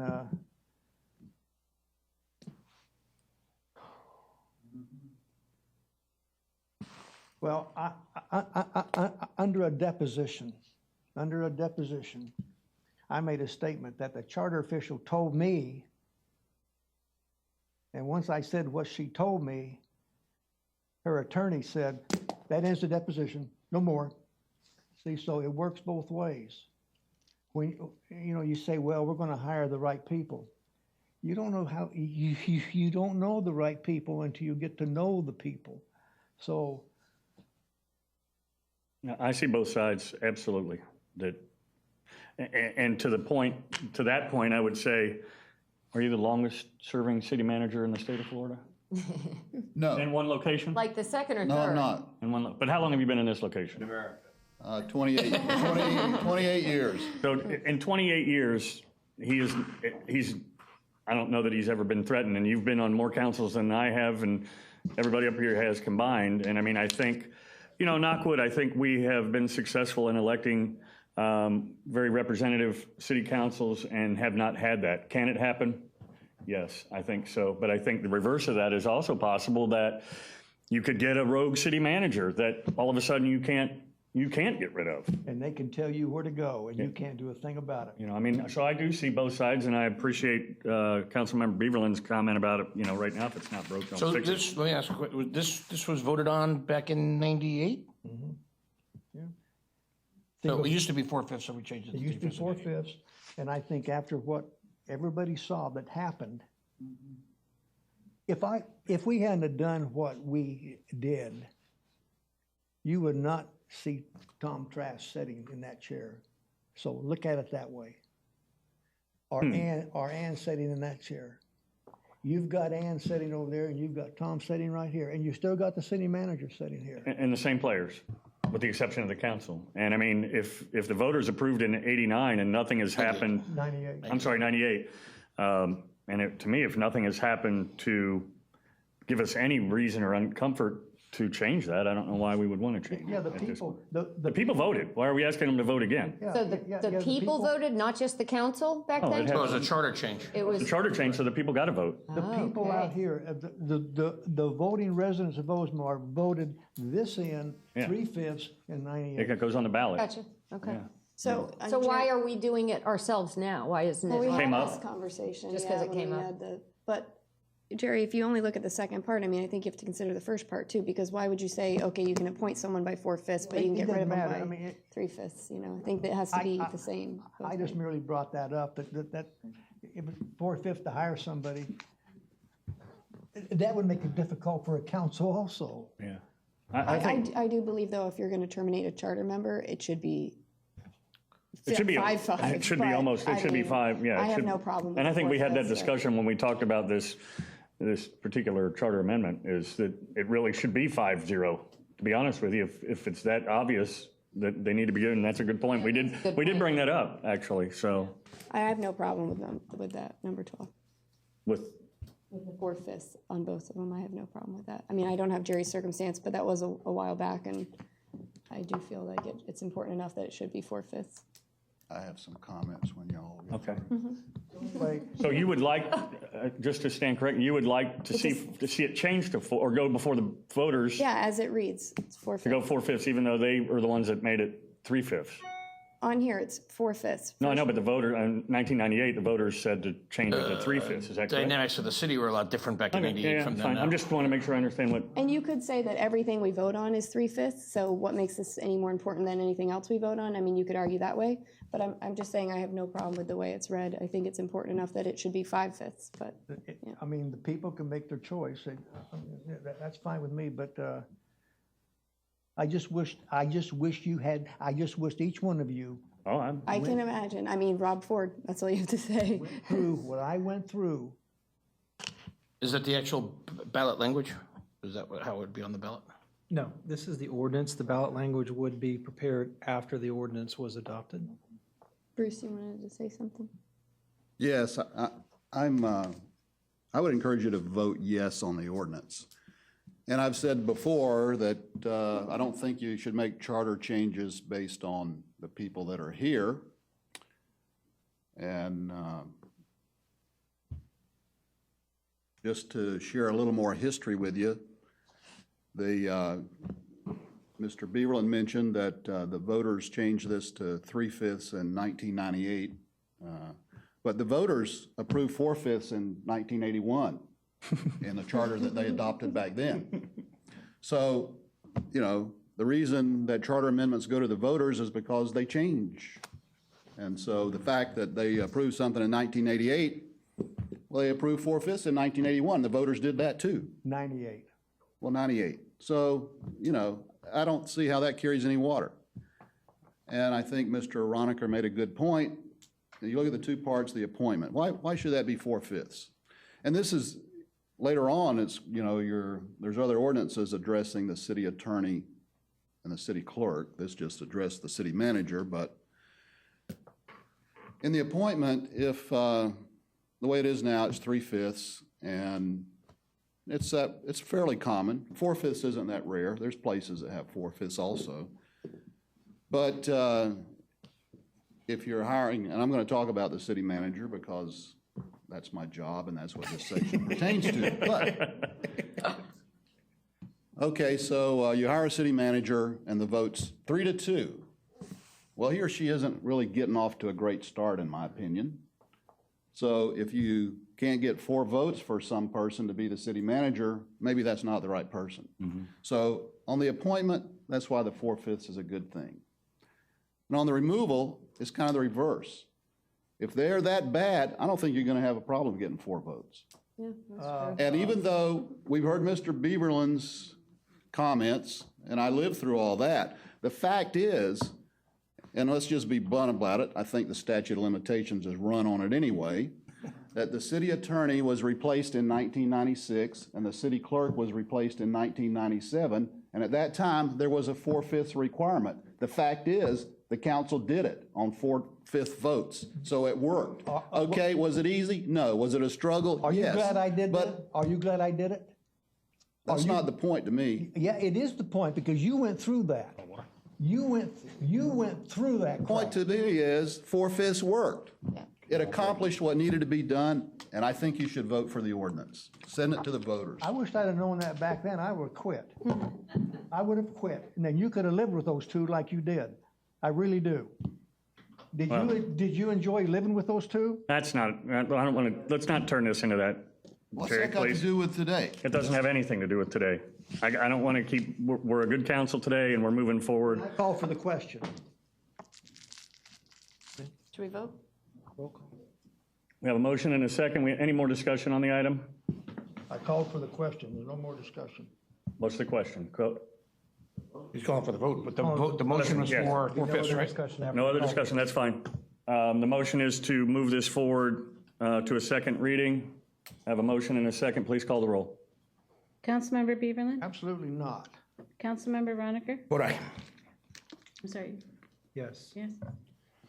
Councilmember McGee, Yes. Vice Mayor Norris, Yes. Mayor Beavis. Aye. Ordinance 2014-11, amending Section 4.2A, Article 4 of the Charter for Council to appoint a city manager for an indefinite term by 4/5 vote, and amending Section 4.2D of Article 4 of the Charter for Council to remove a city manager by 4/5 vote is approved with 4 votes for and 1 against, Beaverland dissenting. Item number 13 on your agenda. This is the first reading and public hearing of ordinance 2014-12. Ordinance 2014-12, an ordinance of the City of Oldsmar, Florida, submitting to the electors of the City of Oldsmar a proposed amendment to the city charter, said amendment amending Section 3.08 of Article 3 of the charter to appoint and remove charter officials by a 4/5 vote of the City Council and providing for an effective date hereof. That was a reading of ordinance 2014-12 by title only. This is a public hearing. Does anybody wish to address this item either for or against? Seeing no one, I'll close the public hearing. I need a motion. So moved. Second? Second. Motion and a second. Discussion on this item? Same thing. Jerry, any discussion on this item? Not a bit. Jim? I would support it. Gabby? No discussion. Linda? No discussion. No discussion? Please call the roll. Councilmember Beaverland, No. Councilmember Roniker, Aye. Councilmember McGee, Yes. Vice Mayor Norris, Yes. Mayor Beavis. Aye. Ordinance 2014-12, amending Section 3.08 of Article 3 of the Charter to appoint and remove charter officials by 4/5 vote of the City Council is approved with 4 votes for and 1 against. Beaverland dissenting. Item number 14 on your agenda, ordinance 2014-15. This is the first reading and public hearing. Ordinance 2014-15, I'll get that out. An ordinance of the City of Oldsmar, Florida, submitting to the electors of the City of Oldsmar a proposed amendment to the city charter, said amendment amending Section 3.08 to remove city clerk from the list of charter officials and providing for an effective date hereof. That was a reading of ordinance 2014-15 by title only. Again, this is a public hearing. Anybody from the public wish to address this item? Ladies first, Loretta?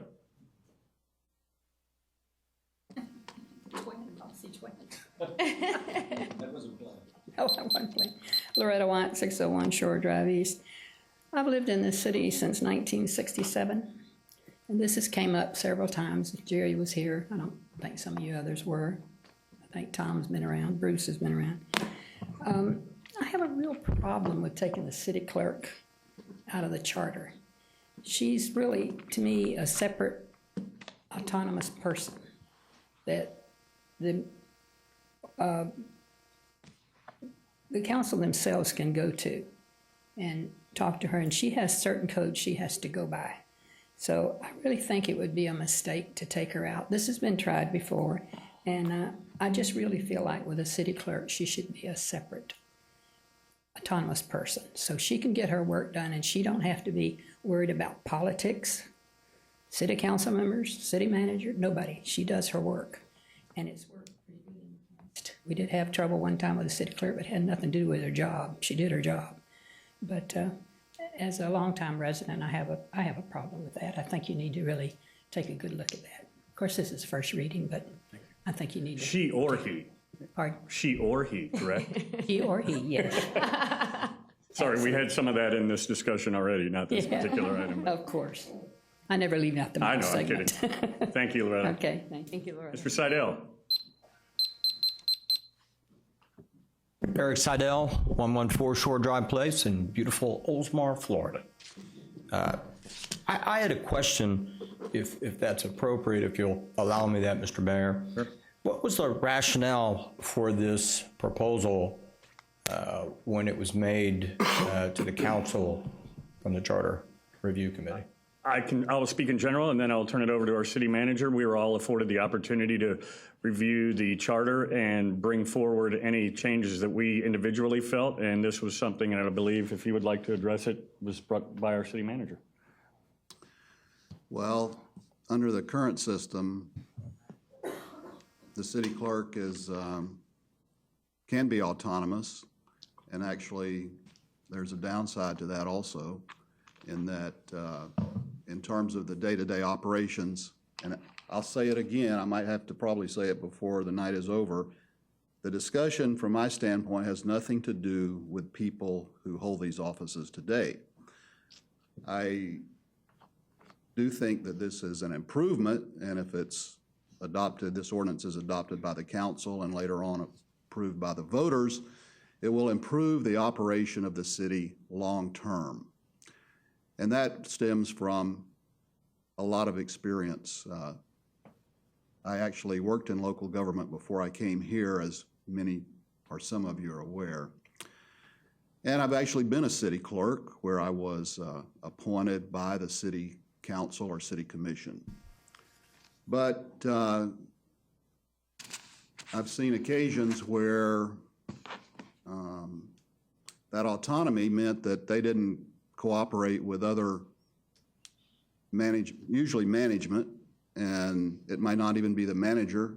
I would say maybe department heads, where certainly they need the cooperation and assistance of the city clerk, but it's kind of like, well, I don't really have to pay attention to you because, you know, I'm autonomous and independent from you, and, you know, you're number 17 on my list of 12 things I need to get done. These are not specific examples, but they are real-life examples. And then, to be more descriptive, I would say I've seen cases where the city clerk developed what I call the queen bee syndrome. And I don't know if you want me to elaborate on that. I think I got that. And under this, there's some other parts to this, but basically, if the city clerk is no longer a charter official, the other amendments would be that the city manager would appoint and remove the city clerk with the approval of the city council. So they're not completely out of the picture. I think that the city clerk does need to be aware of the political situation under the current arrangement, because he or she is appointed by 5 elected officials. If they are not under that arrangement, I think they actually can operate without interference from elected officials, because the city manager is who they're going to report to. I think that's an advantage. And Can I interrupt you for one more? Am I on a timer? A 5-minute timer? Well, I'm using. I asked the question. Yeah. Well, all right, I've only got one more part to answer. My discretion. And I want to hear, seriously. Yeah, I've only got one more part to that, and that is that, and I think history bears me out on this, that generally speaking, the city council, our council members, are not very good personnel managers. And when there are problems, it's difficult for them to appropriately address them and respond to them. If the city clerk is reporting to the city manager and there are problems or issues that need to be addressed, I think it's more likely that they would be handled in an expeditious manner than just waiting for the council to do something. That explains why it's being proposed. I also think, though, I'd like the council to consider this. I think while you can give examples of where it's a problem, there might also be the king bee syndrome with, or bee, I guess. If the city manager has some issue with allowing a direct contact with the person who ultimately operates our elections, I think the separation provides for a pretty clear independence that is necessary. And like our city manager pointed out, I'm not referring to any particular instance that's occurred or any of our staff. We've been very blessed in what we've had. But it's nice that we've had that. And I would suggest that it is a factor in our success that's existed. And perhaps maybe that's a very good reason to leave it there. And there are other remedies for having this problematic issue. Certainly, I think that's a valid reason for discussing it, but I think that it's worked for our city. I think there's some real positive things, having been a council member before, of having that separation. And when I was on council, as I think everybody on council does today, we've enjoyed excellent communications with our city manager. And I think in that particular case, because they don't report to the city manager, it certainly makes it appropriate for the city manager to communicate there is a personnel issue that's having a problem within City Hall. That makes it appropriate for us as to do our fiduciary responsibility and address it. But I speak against this, and obviously I'm going to speak against 16 later when it comes up. I won't do that since I kind of got 5 minutes there, 5 minutes here. So You're fine. Anyhow, thank you very much. Thank you. Thanks, Eric. Anybody else from the public wish to address this item? Seeing no one, I'll close the public hearing. I need a motion. So we can discuss. Motion for discuss, always to discuss. Motion, is that a yes? Yes. Sorry, Moved. second, To discuss? to discuss. I'll second it. All right. Motion and a second, discussion. I mean, my comment would be, I think Eric kind of nailed it on the head for me. I think it's worked. I think it will continue to work, and I don't see a reason to change it at this particular point in time. And I'll put my 2 cents in, and I appreciate Eric's input. And I guess unlike 12 and 13, where it's, I guess, pretty clear what you're sending to the public and the 4/5 vote, and if in fact the voters decide that a 4/5 vote is something that we use to remove charter officials, and if there's a case where, we have a queen bee or a rogue city clerk or something like that, that council would act accordingly on that. Having said that, the thing that the public in this particular case, at least in my opinion, and while we may have on items 12 and 13 been working towards not, as was indicated, the council that is currently in place, but a potential council that may be down the road where you might be able to skew a 3/5 vote or something like that, I don't feel like we should punish the current council and past councils that have been on here for a system that does work. I mean, I think currently it does work. And the problem, in my opinion, with sending this to the voters is they don't live and work and breathe this every day like we do and understand the function that and relationship that we have with our current city clerk and hopefully a future city clerk whenever that may happen, and same with the city manager. And I don't know that the public would understand to the level that is important to us the relationship that we have and the separation that is nice to have. I guess if it happens down the road, and that could change, and I certainly appreciate the city manager's input as to a potential hypothetical down the road. In my opinion, right now, we don't have that hypothetical, and I don't think we have for the years that I've been on council, and I would hate to change that dynamic for something speculative that may or may not happen down the road. That's kind of my input. Yeah, I agree, and I feel that the point of autonomy is important because we have one person that we can go to who that person is not in fear of her boss and thinking about what she's going to say to us. And this is, again, nobody in particular. Everybody else that works for the city, they really have to think about their job, even though, and we can't directly go to everyone. So I kind of like having the city clerk for us. And as you said, if we do have a rogue city clerk, if we do have a terrible city clerk, like Gabby said, it's going to be a 5-0 vote to get rid of her, or him or her. So I think it's not broke, don't. And I guess, and I'll let Abby if you have something, and I guess to that point was kind of interesting that if you do have that separation, again, if we're talking hypotheticals, what if we had a hypothetical city manager and a hypothetical city clerk that reported to the city manager that were in cahoots, and we as a city council couldn't do anything to remove the city clerk? I mean, I have to look at that scenario too, but the scenario that I'm faced with right now is the one that we have right now that does work. Right.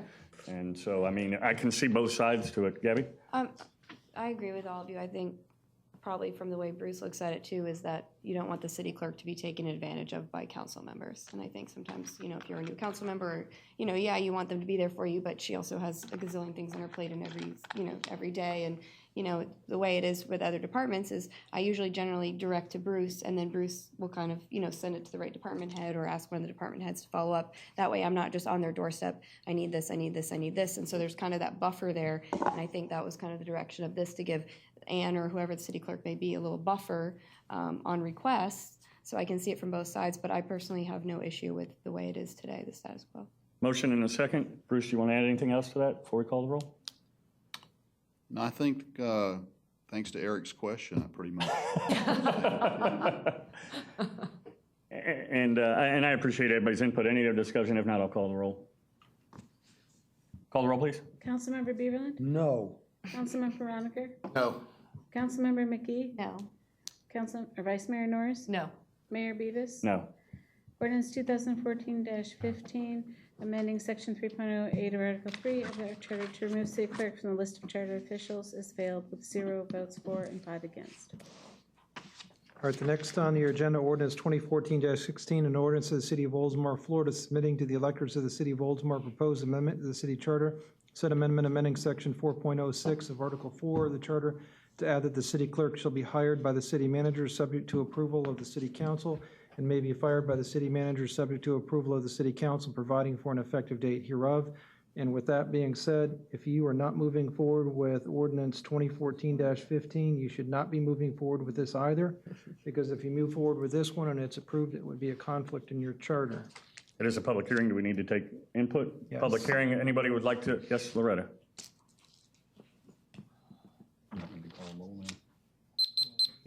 Loretta White, 601 Shore Drive. I just wanted to remind the council that we have a good city manager. I like Bruce. He's done a real good job for the city. And this has no reflection on him whatsoever. But to say a month down the road, Bruce found a job somewhere else. Okay, and this thing was passed. That's okay, and you get a city manager in there that doesn't want to, that resents the city clerk or for some personal reason, which could happen. Bruce gets along with everybody. But as he said a few minutes ago, you can't base this on the people that are here now. You've got to base it on people that's going to come after him. I mean, I hope he stays as long as he will, but this is the way you have to look at that. You have to be proactive now instead of reactive later on. So, thank you. Thank you. Ruben's got.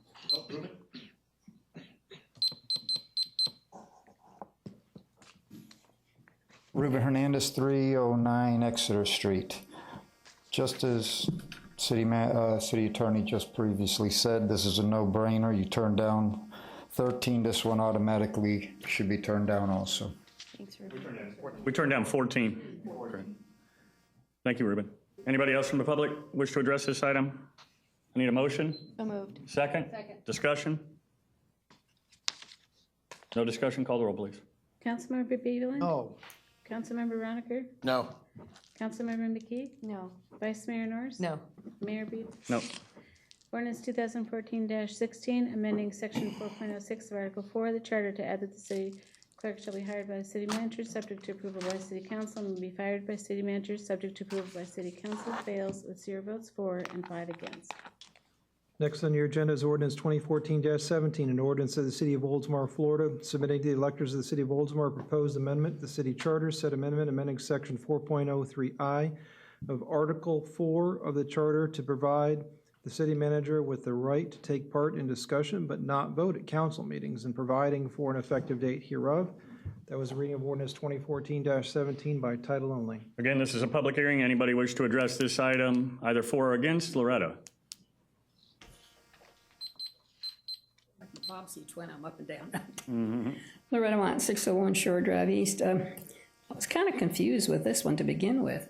The city manager always, from my knowledge, I'll ask him questions all during the meetings. I mean, he's already doing this. Why have we got this in the charter? I think this reverts back to some of the discussion on previous items, which is we don't know who's going to be here down the road, the city manager or the council. And although we currently allow him to do that, it's not a provision, but it is in place. And I think the reason that this was brought forward, and correct me if I'm wrong, is to ensure that the city manager with councils down the road and city managers down the road are afforded the opportunity to speak. Although it is in place now, it's not official. Well, that's basically No-brainer. that shouldn't be in the charter. I mean, that's just something you do. I mean, I can't imagine y'all having some questions that you don't ask Bruce. He has knowledge that some of you may not have. And I think there was some discussion where there might be an opportunity where the council may not want the city manager to speak on a particular issue. I don't know if I'm correct on that, but this was something that you brought forward. Is that, I don't think the city manager should be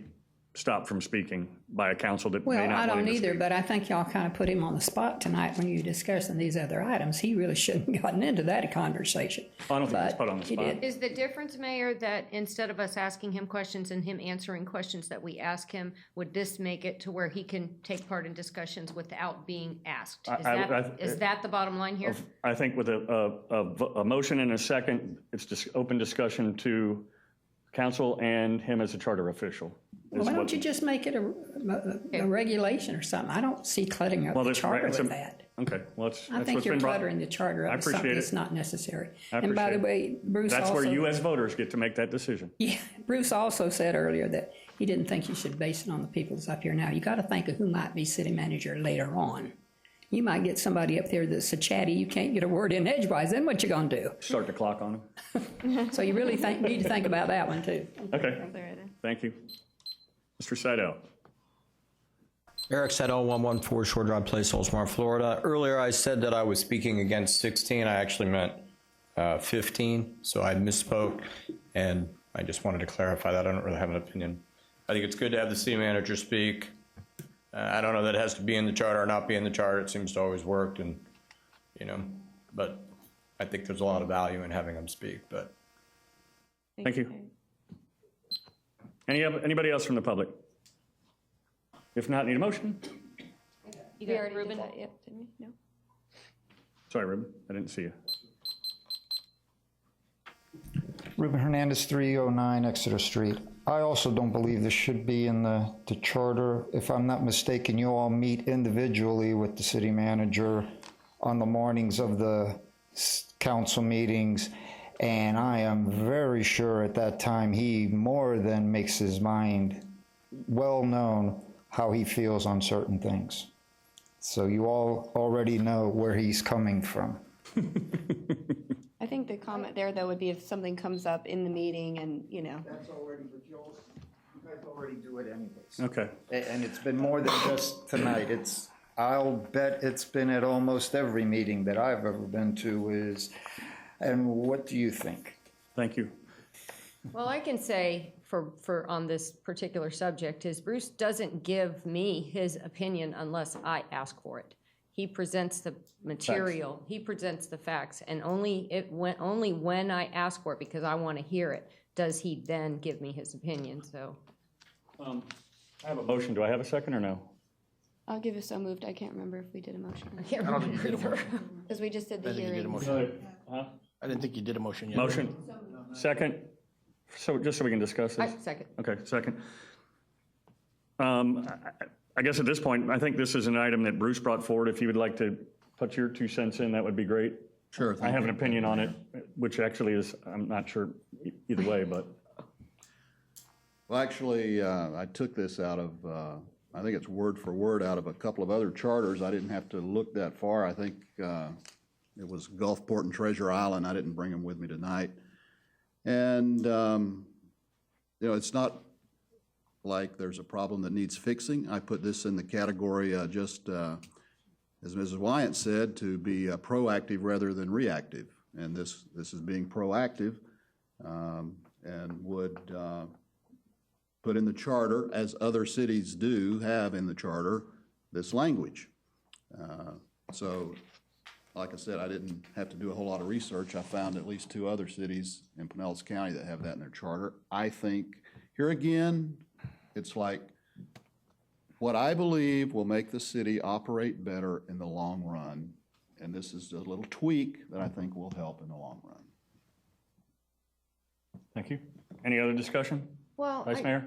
I guess my concern with this would be, what if we did have a city manager that wasn't as good as Bruce? What if we did have somebody that was very opinionated and that wanted to sway our thinking or our discussion and was very forceful on the issue? Vote. Would that be? I'm right with Gabby on that. Would that be then diluting the democracy of the elected officials? I don't know. I'm on this one. I'm not real. I think what clear we've got on. now works. The charter clearly defines the role of the mayor to run the meetings. Yep. It's up to the mayor whether he wants to get input from the city manager or not. And if a council member wants to hear from the city manager, they have every right to ask the mayor to hear, and that'll work every time. So to put this in the charter is unnecessary, in my opinion. The city manager is afforded opportunity to speak at almost every single issue. And again, I think if you put it in there, you're taking away some of the roles of the mayor that's defined in the charter. Okay, Jerry? thank you. After the discussion tonight on other issues, I should vote against this.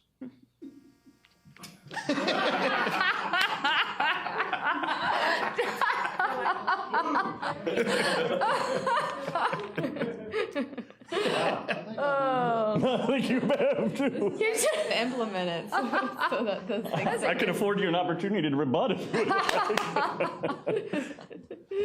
I don't know, I mean. We're still friends. I know. Gabby? I have no issue with it because I feel like it's a given. Do we necessarily need to put it on a ballot? And, I think that it may be a waste of ballot space, but at the same time, you never know what could happen in the future. I have no issue with it because we know that we're going to give him the opportunity to speak or whoever the manager may be if we decide to. And I'm with Councilmember Roniker and everybody. I could go either way. It's not broke right now, don't fix it. Yeah. But we continue to have the discussion about, looking forward to potential rogue people or whatever it is. And I think to Councilmember McGee's point on Vice Mayor Norris's point is that if you have a rogue city manager and this was invoked, it might afford us the opportunity as a council to shine the light on that rogue individual and have a 4/5 vote. I mean, open mouth, insert foot. If they're a rogue person, that's what they're going to probably do in that particular case. All right. That's my. The manager serves at the pleasure of the council. And even if this were in the charter, I mean, the mayor still runs the meeting, right. Just like you need to be recognized by the mayor before you speak. I mean, that was just the way the meetings are run, and it's, of course, common courtesy. So I don't think the manager could dominate the meeting, even if this was in the charter. Yeah. That's a good point, But there's no reason to put it in there. Yeah, I think it would cause confusion on the ballot as to why it's even on there, aren't they? Yeah, something like this is hard to explain to voters And on what they're voting on. Yeah, and to make any common No sense of offense it. to the voters that Yeah, I mean, understand. but it is. It's, I mean, they don't deal with this day to day. So, We vote? any other discussion? If not, please call the roll. Councilmember Beaverland? I'm waiting. My vote is not based on our discussions tonight previously, because I think the city manager has every right to speak as he does in the past, but I'm going to vote no against this, but not against the city manager, because I think he still has the right to speech. Councilmember That's the longest no I've ever heard. Roniker? Councilmember McKee? No. Vice Mayor Norris? No. Mayor Beavis? No. Ordinance 2014-17, amending Section 4.03 of Article 4 of the Charter to provide the city manager with the right to take part in discussion but not to vote at council meetings is failed with 0 votes for and 5 against. Item number 17 on your agenda, the first reading and public hearing of ordinance 2014-18, an ordinance of the City of Oldsmar, Florida, submitting to the electors of the City of Oldsmar proposed amendment to the city charter. Said amendment amending Section 5.06 of Article 5 of the charter to use the word "there" in place of "he" or "his" where appropriate, and providing for an effective date hereof. That was reading of ordinance 2014-18 by title only. This is a public hearing. Does anybody from the public wish to address this item? Hello, Loretta. I just have a question.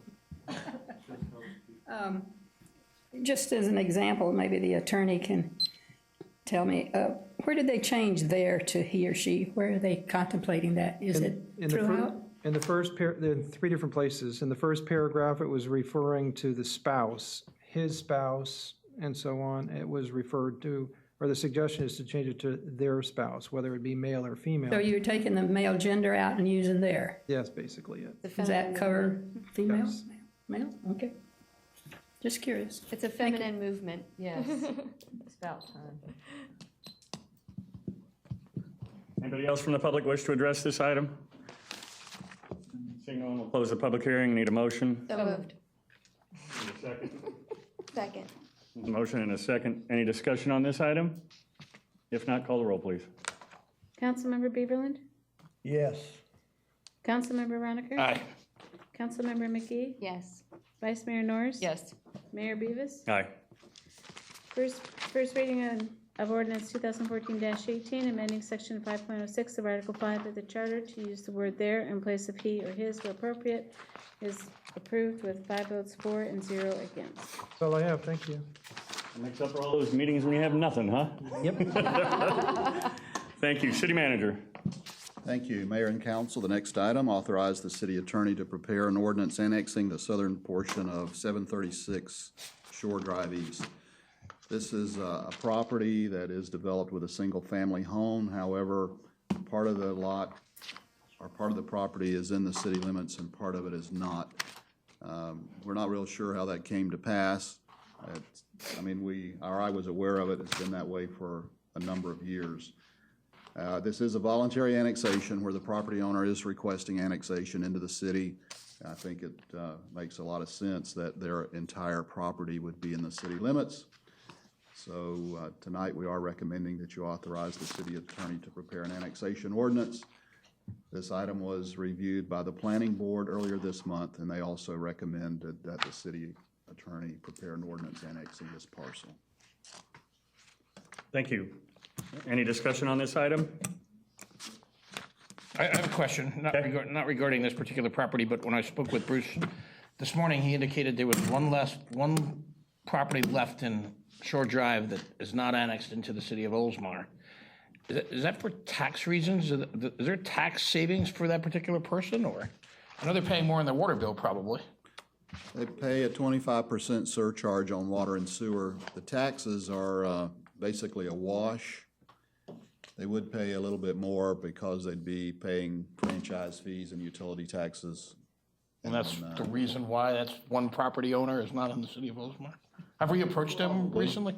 They don't. I mean, we discussed it a little bit this morning, but we didn't get into a lot of detail. Status quo? Is that just it? They don't want to be in the city. Was it something you said? Had several conversations over the years. I don't know about recently. It might be good to just reach out to them and let them know they're always welcome to come into the city. Well, you can read his emails that he writes to the city when he's upset about the dogs. Any other discussion? Need a motion to authorize the city attorney to prepare the ordinance? Second? Motion and a second. All in favor? Aye. Aye. Passes 5-0. Thank you. Thank you. Mayor and Council, item 19, consider adoption of resolution 2014-24, revising the budget for the fiscal year ending September 30, 2014. As the council's aware, we do 3 formal budget reviews and revisions a year. This is what I refer to as the end of the year cleanup resolution. It would impact the general fund, the parkland dedication fund, and the community redevelopment, or the CRA, and the solid waste fund. I'll read the resolution by title only. Resolution 2014-24, a resolution of the City Council of the City of Oldsmar, Florida, revising the budget for the fiscal year beginning October 1, 2013 and ending September 30, 2014, authorizing the city manager and the director of administrative services to revise the existing budget. I'll read, that was the reading of the resolution by title only. Basically, to give you a very quick summary, the general fund would be increased a total of $143,000. There's actually no change in the total amount of the Parkland Dedication Fund. We're just changing some revenues. Community Redevelopment Agency, that fund would be increased a total of $39,000, and the Solid Waste Fund would have an increase of $44,000. If you have any questions or comments, I'd be happy to respond to those. I recommend the adoption of Resolution 2014-24. I need a motion. So moved. Second? Any discussion on this item? Nope. Bruce, Jim? No. Bruce, Jerry? No. We have a motion and a second. All in favor? Aye. Passes 5-0. Thank you. Thank you. Mayor and Council, the next item, consider adoption of Resolution 2014-11, amending the personnel policies and procedures. This is an update of our personnel policies and procedures. We do it about every 3 or 4 years based on sometimes there's changes in employment law or things that just come to our attention through actual practice as personnel policies are implemented and executed. I don't believe there's any significant or major changes in what's proposed. These are what I would consider technicalities and updating our personnel policies. It does impact a number of sections, and those are listed in the memorandum as well as the actual changes. The proposed changes have been reviewed also by all the department heads, and the Employee Action Committee had an opportunity, I think, 30 days to review and comment on it. We got a total of about, I think, 3 comments, and we've made a couple of minor changes as a result of those 2 or 3 comments. So this is the reading of Resolution 2014-11 by title only, a resolution of the City of Oldsmar, Florida, authorizing the city manager to revise the personnel policies and procedures, amending the military and travel policies, amending section on definitions, amending section on separation from city service, amending section on leaves of absence, amending section on retirement, amending the section on insurance, amending section on safety, amending section on general rules and regulations and conduct of city employees, and providing for an effective date. That's the reading of Resolution 2014-11 by title only. I recommend its adoption. Any questions or comments, I'd be happy to respond to those. Thank you. Need a motion? So moved. Did you second? Second. Wish you two had worked that out down there. I have a motion and a second. Any discussion on this item? I got, Councilmember Beverly. is everything in red the changes? Yes, that's correct.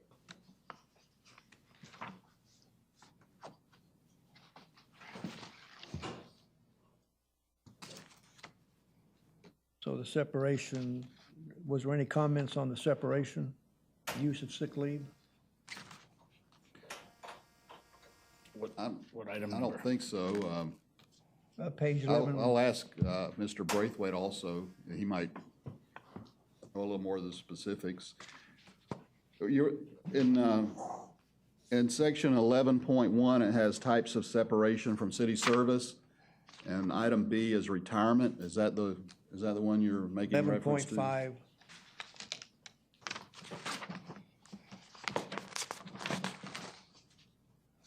Section 11. Oh, I see.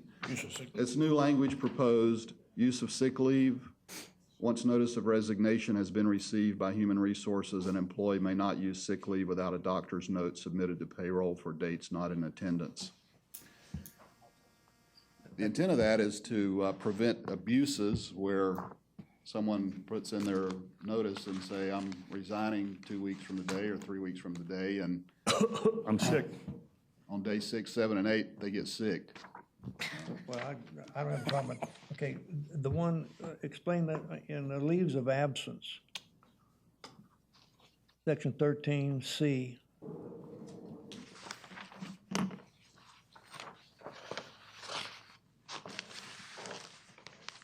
Active duty, all employees called to active duty and serving any branch of the United States Armed Forces entitled to full pay up to 30 days. 13.6, military leave. Maybe you're past that. What is it? 13.6, military leave. Okay, I'm with you now. It's Section C? 13.6. Section C, active duty. Is that you're referring to that? Yes. That's a new language proposed. I think that's what, it's either federal or state law or both now. Federal law.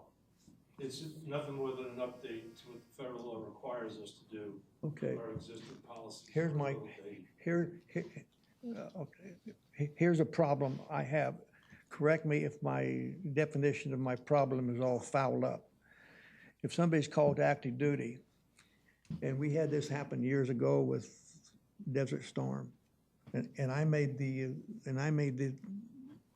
at a council meeting, I made a determination for myself. If he serves in Desert Storm for 6 months, he gets paid for 6 months. Now, this is just saying he'd be paid for 30 days. That's correct. See, I'm totally against that. If any man is going to defend me in a foreign country for 6 months, and I sat on my rear end here behind this desk, he needs to be paid for all 6 months. That's just my opinion. That's just my opinion. And Of course, my opinion is not worth too much sometimes, I found out, but anyway. That's the only comment I have on this. Is that state or federal? Or both. It's federal as far as this 30-day requirement, it's federal. Does that supersede anything we would do anyway? I think you can always give money to people that, if you decide to do that. So we could, on a case-by-case basis, you could do that? Yes. And that's what you say you did? Yep, if he served 6 months over in Desert Storm, which he served, I don't know. And then I was asked the question, well, what if we had 3 employees over there? Then I said, then we pay 3 employees, as long as they're defending us while we sit over here on our rear ends. That's just an opinion. If somebody's defending this, and I say defending our country, he's not really defending our country, but he's serving our country somewhere else. I just think it's our obligation to continue to pay the guy or the lady. Just an opinion. Which we could, and you did at that time, that was my question. You overruled whatever was there as a council to decide to pay him or her for whatever reason, which is something we still have the ability to do. What is federal law if it exceeds 30 days? Well, you can pay as long as you want, but you have to pay 30 days. That's the law. And if we want to continue it beyond 30, we as a council could do Right, but it that. says if active duty exceeds 30 days, the employee shall receive benefits according to federal law. What is federal law when it exceeds 30 days? This is only under military reserve. An emergency National Guard service is not under the military leave section, which is above. Al knows the answer. Essentially, the change to the policy is a enhancement from where we were. The federal law regarding benefits is pretty clearly that you're required for active duty military to pay 30 days and maintain their full benefits. To maintain their full benefits, but not to pay them after 30 days. You don't have to pay them full salary after the 30-day point. Certainly, as Bruce pointed out, you would have the option to do anything beyond that you wanted to. We're just required to do that much. Right, I understand, but that's not in the policy follows the federal that you have to pay them for 30 days. But my only concern is, how about the 31st day or the 34th day or the 45th day, he's still over. Now, if he's still here in the States, but if he's over there serving this country in a foreign war. I don't think that addresses that. The problem is I don't think that this differentiates that. Is this an improvement to what we have currently? Yeah, I mean, the point was it was an enhancement. I don't mean to suggest that we couldn't do anything else you wanted. I just meant that it was an enhancement because the way the policy was written, it wasn't even addressed. In 2012, I believe it was updated in federal law. If the council wanted to do more than that officially, certainly we could change it and enhance it some more. This was nothing more than updating it. Well, I just wanted to voice my opinion because as long as it's in here like it is, and if somebody leaves, possibility the council wouldn't even know it, so the council wouldn't have any input. And as long as I know it, my voice would be paying. Understood. That's just my feelings. Okay, thank you. Any other comments or questions? And to that, I think if this is an improvement over what we currently have and is better for those that are active duty, I'm certainly in favor of that. And as long as we still have the ability on a case-by-case basis to override that or continue to pay somebody for a particular reason, then we still have that control. So, I mean, I'm fine with that. Bruce and I are very familiar with anybody on active duty military. We certainly can keep you up to speed on it. Thank you. I would appreciate that. Of course, I won't be here that long, but I would appreciate that. Any other discussion on this item?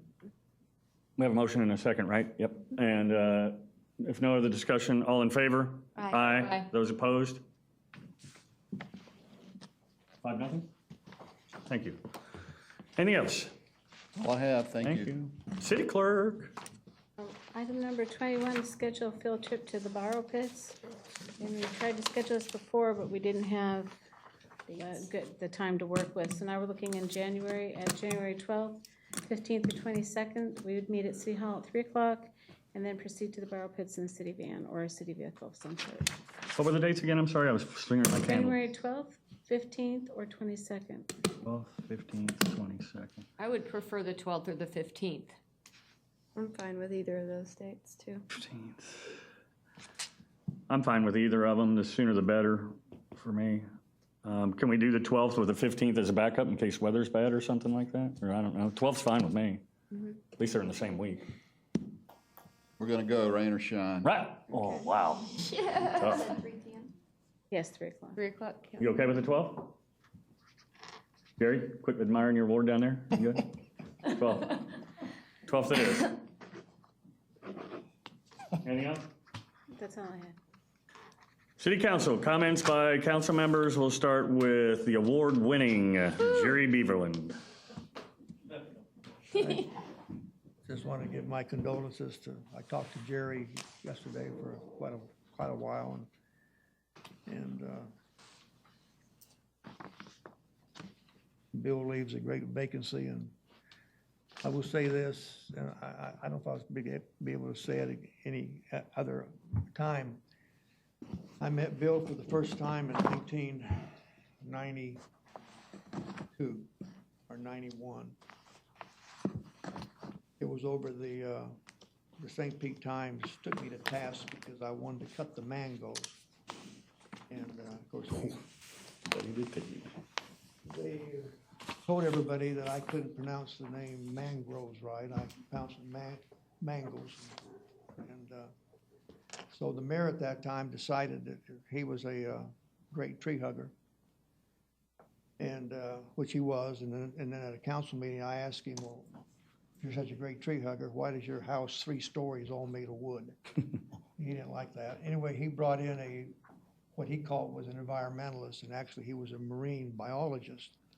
And this great big guy walks in to address the council. I thought, I hope he doesn't take me out and beat me up. And that's the first time I met Bill. He was very cordial that night. And later on, he told me that, he said, you're a much better environmentalist than those that had criticized you because of what we have done in the city and the parkland and buying land. Bill is going to leave like Janice did, he's going to leave a large vacancy, and so to his family, and we love y'all, and it was a great Veterans Day, and just thank you all for who you are. Thank you. Councilmember Roniker? Our veteran ceremony was very nice, but first let me also express our condolences to the Antozzi family. At the Veterans Day ceremony, the Hope for Warriors, when the soldiers or the former soldiers were speaking, they were talking about races that motivated them and stuff. And I had the idea at the event that we bring a race here to Oldsmar.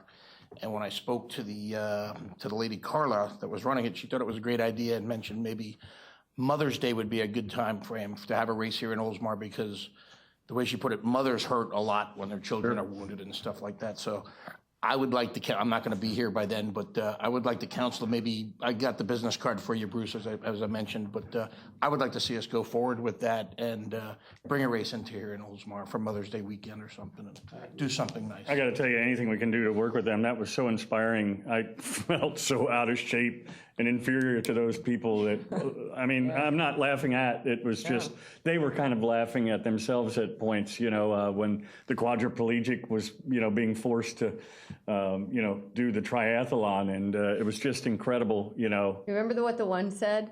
He said he was running the marathon against able-bodied people, and he's running and running, and he would say to you can't let the handicapped guy beat you. I mean, they were having, but it's a serious thing, and I think anything we can do to that with them would be. They're very appreciative. We have that park. I mean, let's use it. Let's have a cookout. Let's invite the residents. Let's get some momentum, and I think it's great. Let's build that thing up for them on Mother's Day week. I mean, it's great for the mothers too.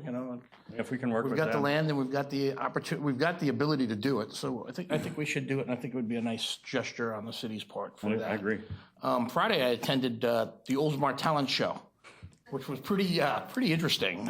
Participate? No, I didn't participate. I just watched. Who won? I have no talent. Who won? No, there was no winner or loser. But I mean, you had like 9-year-old girls singing Disney songs, and a bunch of dancers. And there was one odd family. The first group that came out, it was like 2 guys sword fighting. One guy stabbed the guy. He fell down, died. Got back up, stabbed the other guy in the back, and then a lady came out, and they walked off stage together. I don't know what the talent was on that one. Please let me know. But it was really cool to see the little kids of Oldsmar singing these songs. That was a reenactment of a city council meeting, I think. Really talented. I'm glad I went. But and I would encourage you guys to go if you get an opportunity to go to the next talent shows. Well worth the 2 hours on a Friday night. I want to congratulate Pat Gerard and Dave Eggers. They got sworn in tonight. Unfortunately, it wasn't me, but I've known them both well for a number of years, actually. I knew Pat Gerard. I've known her for 20-something years. Her husband at one time was my biggest customer about 15, 20 years ago. Neither one of us had any ambitions to be in politics, and here we are. So I just want to congratulate both her and Dave. Absolutely. And then last, I guess this is my final meeting, so I want to say thank you to the council. I want to, I was a caretaker here for Janice, and I hope the residents feel I did a good job and served her well. It was an honor and a privilege, and I'm gonna miss it up here, but I've been up here long enough. 11 years is a long time, so it's time for me to let some new blood come in, and I'm happy to do that. So I want to wish you guys well, and thank you very much, and happy Thanksgiving to everybody. Thank you. And we'll continue, and I'll address my comments to that point coming up. But Councilmember McGee? One, I wanted to just clarify something and let Tom know, of course, I always respect your counsel, and in regards to the red light conversation we had tonight, I just think that the whole class action lawsuit seems a little unfair that, the city, the people that file the class action lawsuit would only be able to recoup part of the funds, and that the city's the only one that has to pay the funds. I think it's so unfair that the state gets to keep it, and so that was one of the reasons why I voted no. But of course, Tom, I always respect your counsel. And I mentioned this to Jim earlier, but I was really pleasantly surprised to see Jameson Labs on the news this morning. For those of you that missed the morning news, it's huge. One of our local businesses paid off all the layaways at Walmart. It was over $5,000, and that was just awesome. So big thank you to Jameson Labs, and they're hoping other people will pay that forward, but that was just such a nice gesture. Of course, my condolences to Jerry and the Antozzi family. Love Bill. He's such an amazing person. And every time we did the historical home tours and everything, he'd come out and volunteer. I don't know if Jerry made him, but he sure did look like he loved it. And he would sit there all day and wait for anybody that came in, that might be running late or anything to come and do the home tours. So would definitely be in attendance at the service. And congrats to Jerry on your award tonight. Much deserved. If we could put your name on anything else, I'm sure we would. And Jim, thank you for your service and being a part of the council. And happy Thanksgiving to everybody. Yeah. Vice Mayor? Gosh, you guys said a lot of stuff I wanted to say. The Veterans Day ceremony was the best of any that I've been on council, so kudos to the Veterans Advisory Board and to Leisure Services. It was wonderful. And, I mean, the first and foremost is the Antozzi family. I remember meeting Bill for the first time when he came to one of my meet and greets when I ran for office, and he just wanted to check out this new kid, and we became friends. And I'm the one that posted he's the kind of person, there's not a whole lot of people in this world that when you walk into a room, you light up the room just by your energy and your presence. And Bill was that kind of guy. I mean, he was always joyous. He was always happy. He was never judgmental. And the entire city of Oldsmar is going to miss him. And so our prayers go out to Jerry and the whole family, and hope to see you all at the service. Did he kiss you on the cheek? First Oh, met? yeah. He loved to kiss everybody on the cheek. He didn't kiss me on the cheek. Oh, I guess you were one of his favorites. So, yeah, it's definitely a sad week for Oldsmar. And on a good note, the Art in Public Places project is moving right along, and Professor Canyejo came out, and Bruce was very gracious in taking him out to lunch and a tour and showing him the different sites, and it was a really nice time. And he has already proposed dates to have his class come out and tour the sites and go to the Historical Society and learn more about Oldsmar. Bruce had all this good information to give him, and then another proposed date for us to have a work session and for the kids, college students, to propose to us, present to us ideas. So that was good. And You're not leaving yet. You can't leave yet. You have to stay, Jim. It's not going to be the same. And Jerry, you just have to stay next year too. No offense to all the people that are running. No, I'm just kidding. Thank you for your work on that art in public places. I know that's something that you took on. Oh, I love it. And I mean, I think it's great. We were at kind of a stalemate on what we were going to do, and hopefully this will move us forward on that. I only have a couple items. The Antozzi family, as you said, we've had some great, and still do have some great stewards of the city of Oldsmar, and I think it's their passion and love for the city that really drives us as city council members to see it forward. And it's never easy, but when it's as unexpected as it was and kind of caught us up guard, you know, I was sitting in my car getting my iPad, and, you know, I'm right by the Historical Society, and, you know, in my mind, you still envision Bill's glow, as you say, you know, as you walk in there, and to see the empty chair just really left an empty spot in my heart, and as does Janice. And it's like I say, whenever you lose somebody, it's very tough, and our thoughts and prayers definitely go out to them, because they were a great team too, you know, and hopefully we continue to help Jerry and see out the things that were important to Bill, as we have with Janice, and so with that, definitely we'll be at the services. And comment to Councilmember Beaverland, we're kind of at a quandary. There is somebody that has filed to run against the person that has qualified for Janice's seat, for seat 2, but they have not, what's the term, been... They haven't qualified yet. They haven't qualified, but they have filed, and they haven't qualified yet. The qualification period ends on Friday, and then it'll be turned into the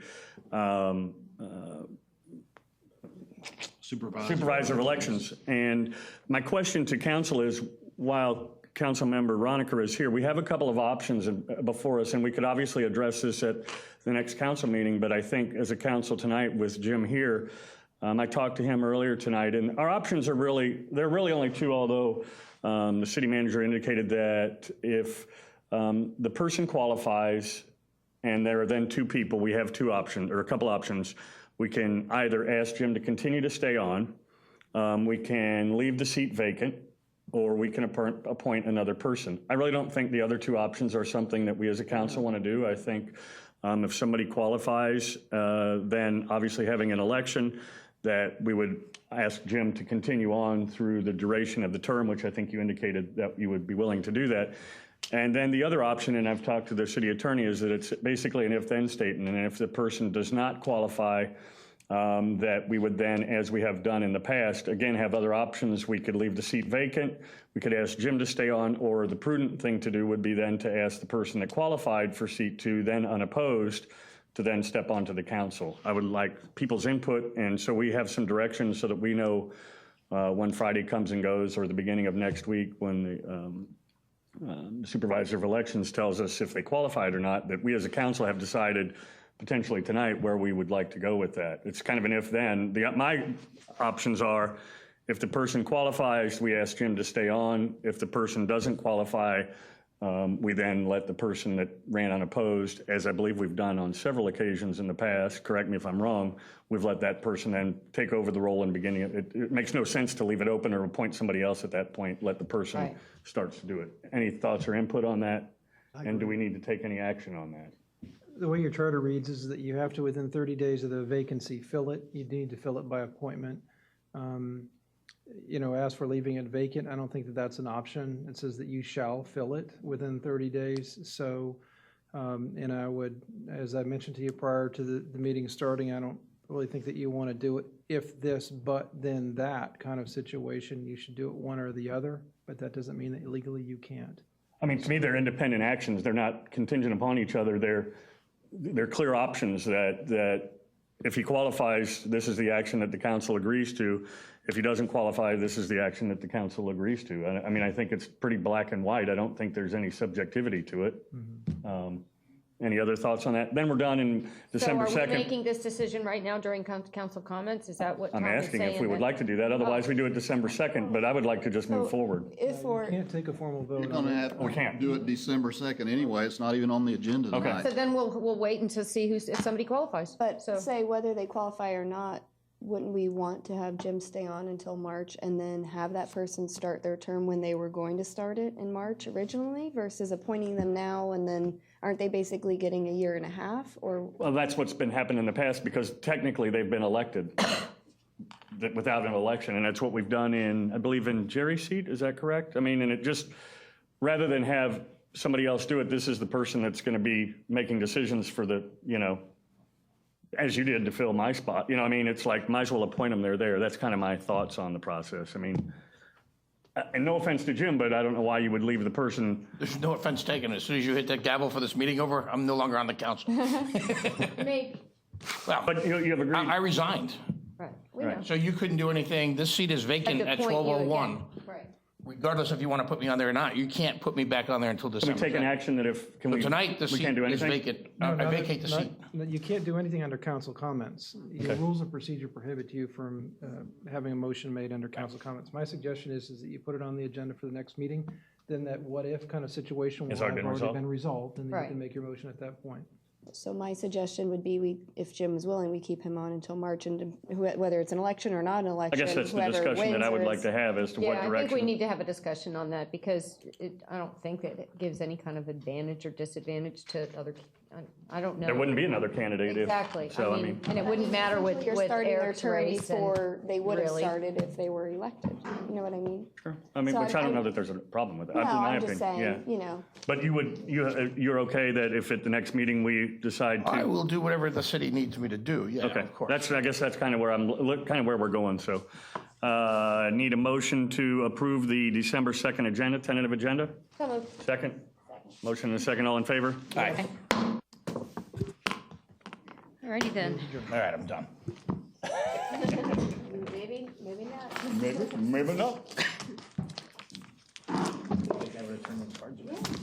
That's why I was kind of. Did you say something wrong?